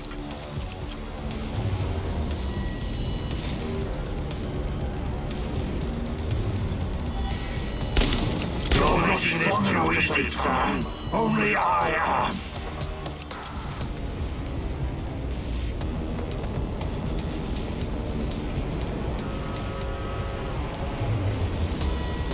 Gives me no pleasure, but it has to be done.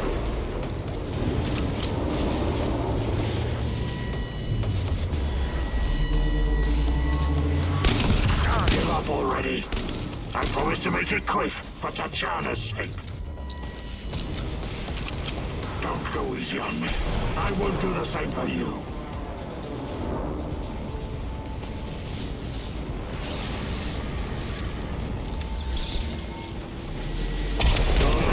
Too easy, son.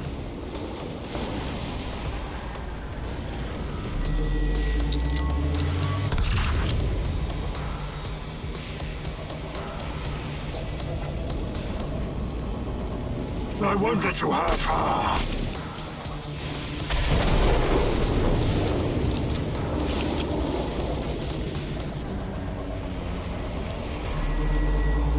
This gives me no pleasure.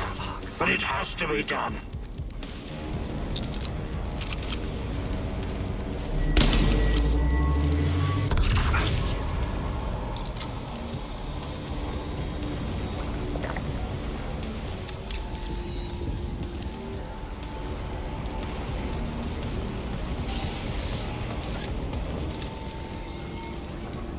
up already. I promise to make it quick for Tatjana's sake.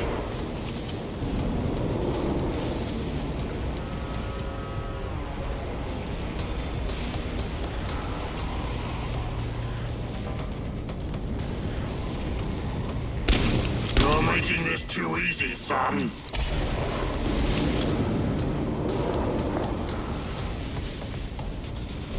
Give up already.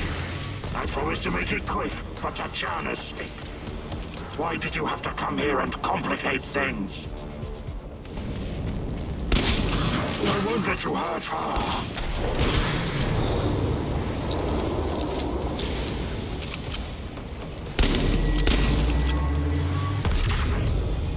You're making this too easy, son.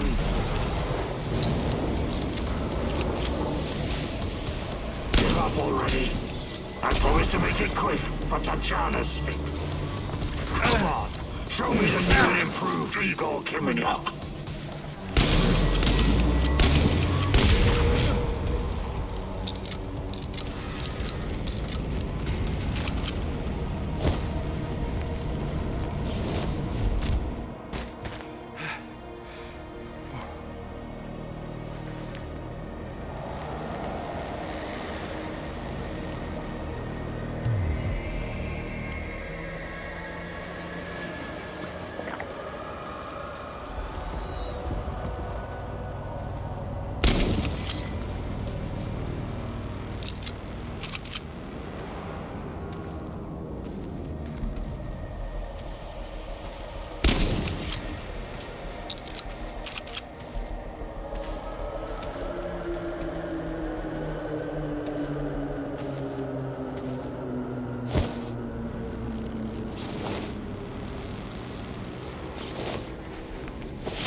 I don't need a force field to defeat you.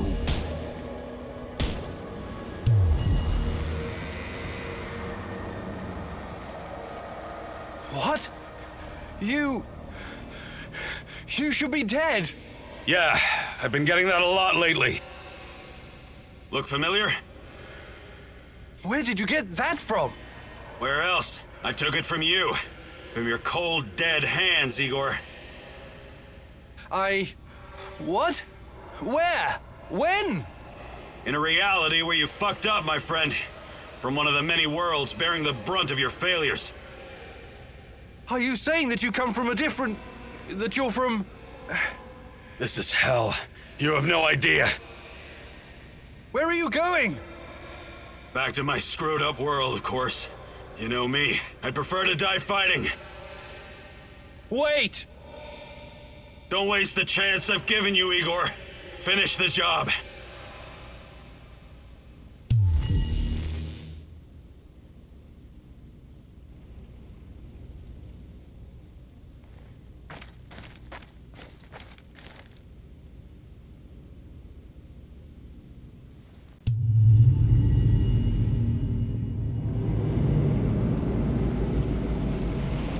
It's over, my son.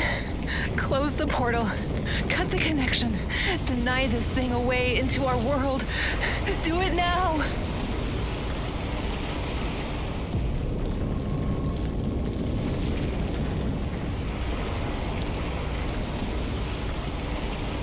Son, please. It will kill her. It will kill the love of my life. Of our life. Please, there's another way. Just let me go. I've suffered long enough. You can do this, son. You can be the man I could not. Be the better version of me. Go through the portal and face this thing. Undo the harm we both caused Tanya. No, do not do this. Kill me. Just kill me, please. Finish it.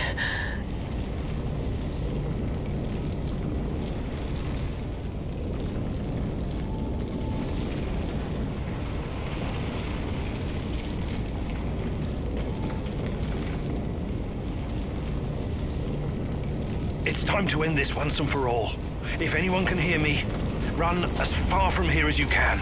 Everyone, run like hell.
Thank you for showing me the way. I won't waste this, I promise. Goodbye. You can rest now.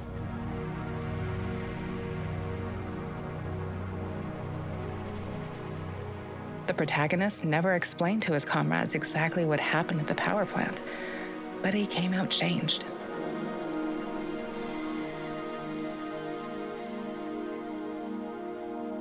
The Chernobylite vanished entirely. The zone is now free of it.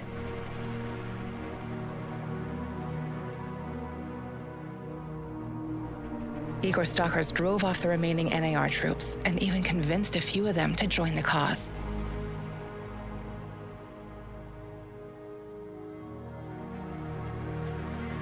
Now they're working together for the good of the Samoshels, tracking down the few remaining monsters still roaming the area. Olivier never had the chance to change his own past and prevent the ambush that wiped out his team. His obsession almost steered him down the dark path of treachery, but in the end, he redeemed himself by helping Igor with his mission. Even though it cost him his life, because he had been a part of something bigger than himself, he was at peace in his final moments. In spite of his flaws, Olivier will always be remembered in the zone for his courage and grit.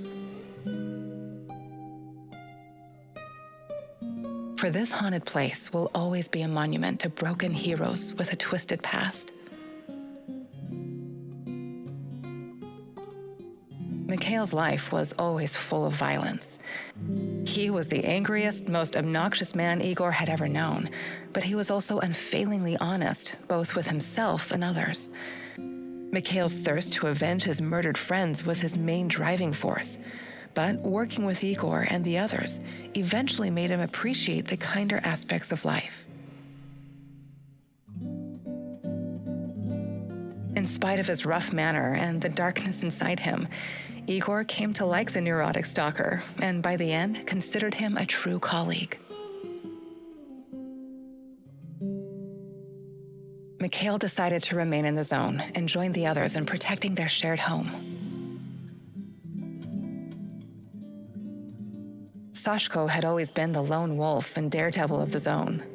Life had always been harsh for him, and he learned the hard way to rely only on himself. His crusade against NAR began with a desire for closure regarding his brother Ruslan's death, but Igor's quest to find Tatiana was what kept him going until the end. In his final moments, he enjoyed a privilege afforded to few men indeed. He had no regrets. He died as he lived, fighting bravely for those closest to him, and that was enough. Tarakan's fight against the Rat King has reached an end. Having barely survived the zone, he realized his time was up. Now, someone else must carry the torch and defeat the evil lurking in the power plant. But Tarakan wasn't worried. After all, he had prepared Igor and others well. Tarakan's true identity was never discovered. Was he a madman, a saint, a spy? perhaps he was all of these. Or perhaps none of them. But one thing is certain. The old man was a true child of Pripyat. His restless soul will forever wander its marshes and woods. When all was said and done, Olga's thoughts went to her mother and the Samoshils. She had joined Igor in his mission because she knew what it meant to live with a hole inside you, a hole left by the departed. As a troubled teenager in Minsk, she'd never planned to become a freedom fighter or martyr, but sometimes we encounter the person who will change our destiny at just the right moment.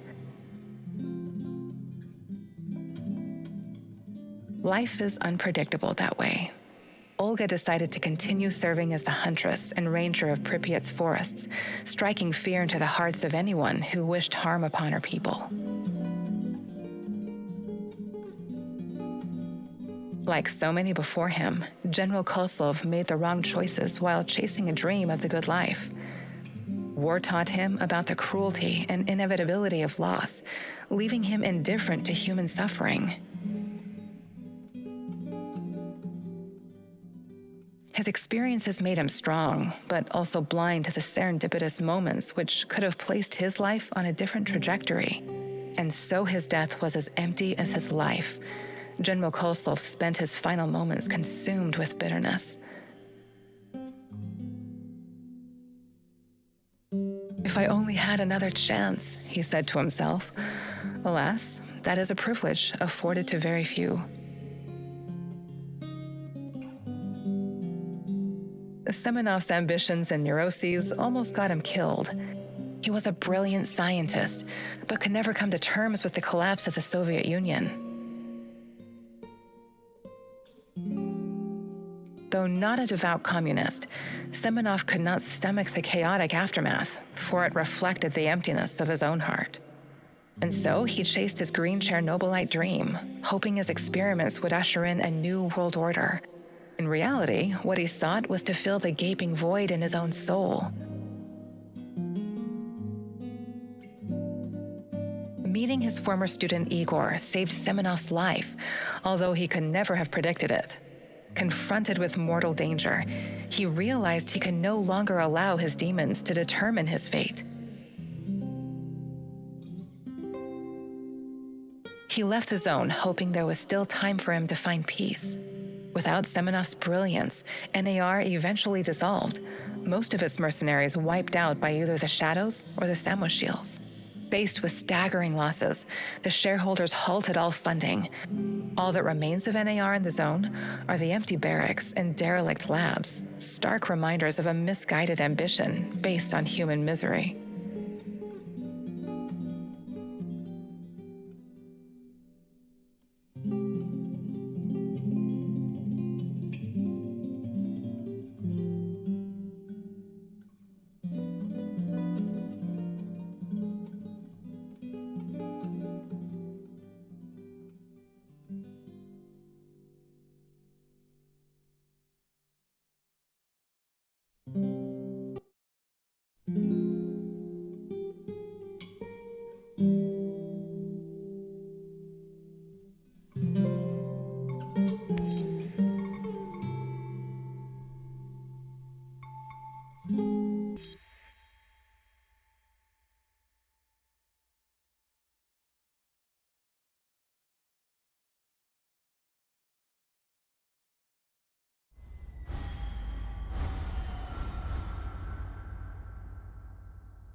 It's over, my son.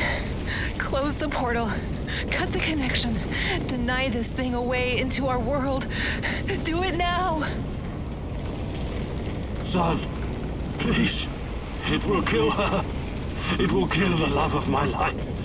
Of our life. Please, there's another way. Just let me go. I've suffered long enough. You can do this, son. You can be the man I could not. Be the better version of me. Go through the portal and face this thing. Undo the harm we both caused Tanya. No, do not do this. Kill me. Just kill me, please. Finish it.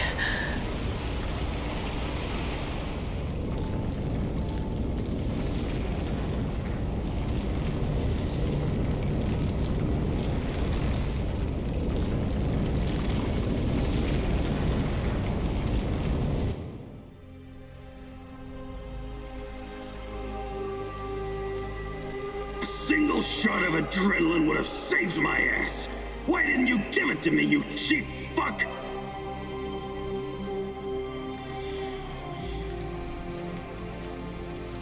My life was in your hands, and you let me die!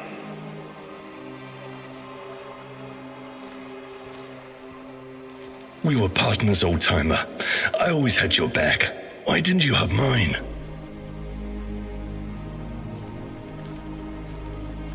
Taking care of us was your job. You let me die. You failed.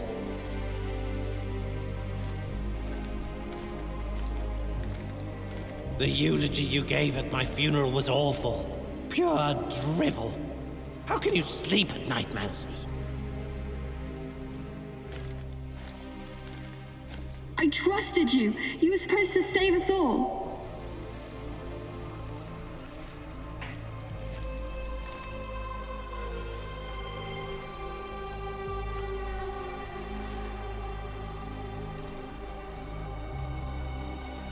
You killed Kostia, you motherfucker! My Kostia!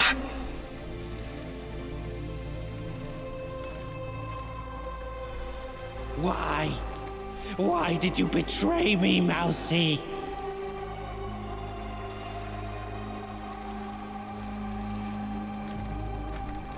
After everything I've done for you, you chose NAR? Burn in hell, you backstabbing little freak! Executing an unarmed prisoner like a common thug. I expected more from you, Professor Kaminyuk. This isn't possible. These things can't all have happened. I fixed them. At least some of them.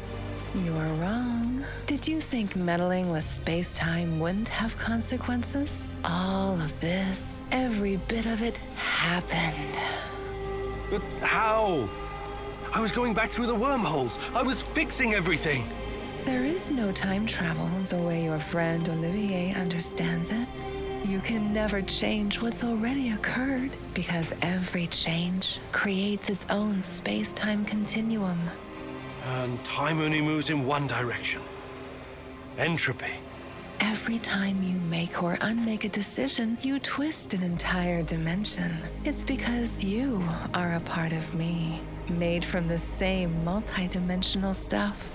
But I just wanted to save Tatiana. Yes, your mother. And along the way, you destroyed countless lives across dozens of dimensions. All because of animal body chemistry, because of the human need to connect with your progenitor. So here I am. I am your real mother.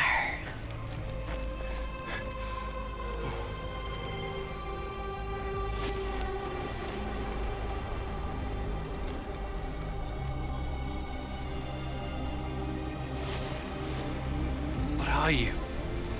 Chernobylite? I am God. Bullshit. There is no God. But it's a matter of perspective. To a spider under your boot, you surely are a god. Isn't that so, Igor? Don't. Call me that. I'm not... Ah, fuck. Having a bit of an identity crisis? As a poet once said, the child is the father of the man. The fear that clouds your mind is what makes your situation irreconcilable. Fear? No. I'm not afraid of... The fear of discovering there is nothing at the core of your persona but pure chaos. You simultaneously are and are not you. But don't worry, I am about to reveal the truth. After that, it won't matter anymore. What do you want from me? Have you ever wondered why, despite your technological sophistication, people so insistently pursue self-destruction? Why destroy your own ecosystem? Why you cannot help but slaughter each other and every other species? Why, over and over again, you sacrifice your own future for short-term gain? If you're thinking to catch me off guard with your freshman philosophy insights, you've got another thing coming. People are for the most part selfish assholes. I don't need an alien entity to tell me this. So what's next? Are you going to propose some kind of new world order to save us all? Am I to be your prophet and help you usher in a comic book utopia? I never expected you to be so nihilistic, but I suppose it isn't surprising. No, a new world order isn't enough to save you from yourselves. You are fundamentally flawed. Is that right? And why is that? Again, it's the fear. Fear of your own existence. Fear of anything strange or other. Fear about the future. I can take it all away. I can help you, as I've helped many other civilizations before. How? Your kind can only live in the moment. The future is terrifying to you. It makes you do silly, destructive things. Surely you can see that now. Become my vessel, and I will purify them of fear and weakness. I will remake mankind in my image, burn away the dross in a firestorm the world has never seen. I must reduce everything to ashes so they can be reborn. That is some insane biblical shit. You're scared this will make you feel less special, less of a hero? This is what being a hero is all about. You went on a quest to heal the world, to find a cure. I am the cure. We can banter words for as long as you want. I have plenty of time. But the result is inevitable. You and I are already connected at the core. You cannot exist without me. Struggling against me will only tire you. It will not in the slightest change the outcome. You're like a fish, endlessly swimming the circumference of a wash basin. You want to jump out, but without me, you simply can't. All your science cannot help you. It's time to set aside this futile struggle. Help yourself and the world. Embrace me.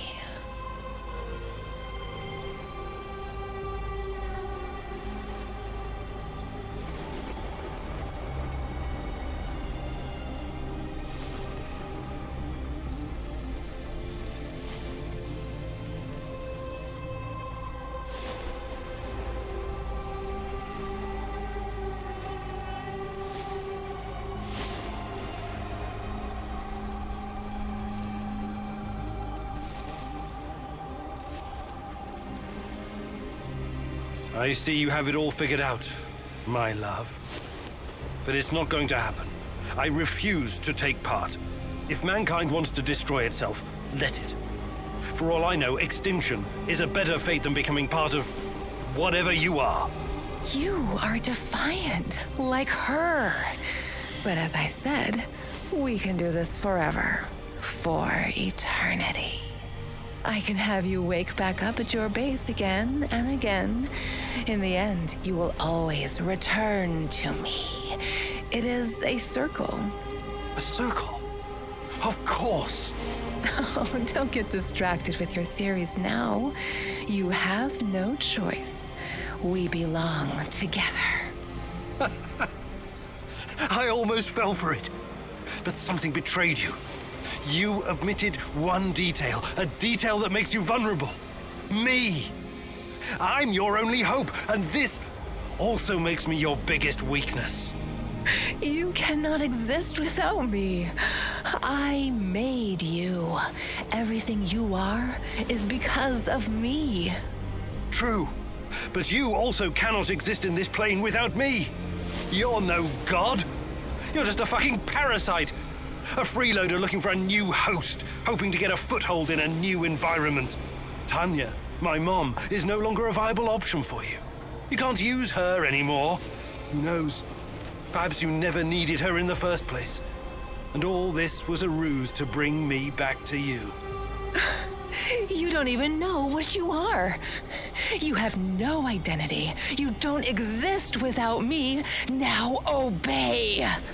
Identity. Yes. Perhaps I'm Igor. Perhaps I'm Igor's son. Perhaps I'm both. Maybe I'm just a faulty copy of a dead physicist. But it doesn't matter. I make my own choices. And that brings us neatly to my conclusion. As a scientist, I must test this theory before I can confirm or deny it. So watch closely, my love. This is my final experiment. It's time to break the circle and destroy the parasite by denying it a host.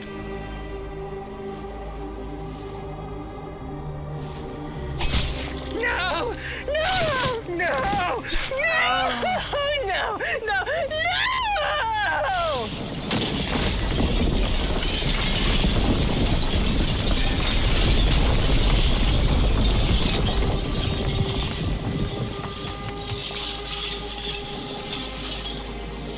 The protagonist never returned from the power plant.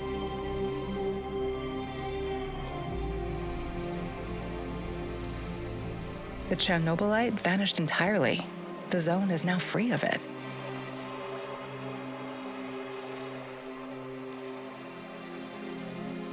Igor stalkers drove off the remaining NAR troops and even convinced a few of them to join the cause.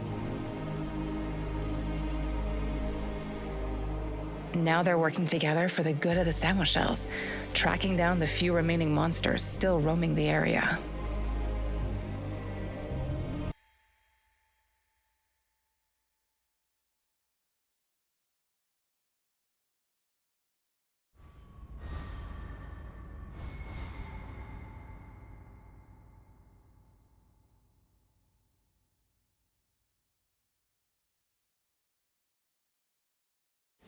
All your science cannot help you. It's time to set aside this futile struggle. Help yourself and the world. Embrace me.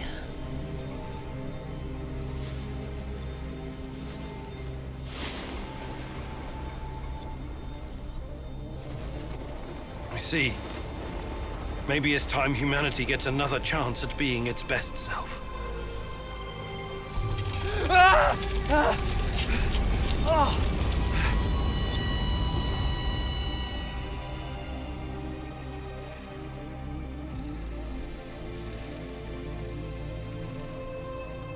No one will ever know the protagonist's ultimate fate.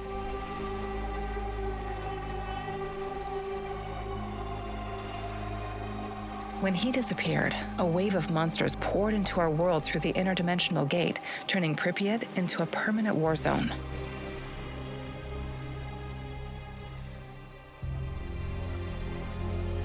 The inhabitants of the zone gathered everyone who could fight and resist them as best they can. They will never abandon the zone, for it has become their home. They still hope Igor will return one day and help them in their struggle. The Chernobylite meanwhile spreads farther into the zone, and the fight grows more desperate with every passing day.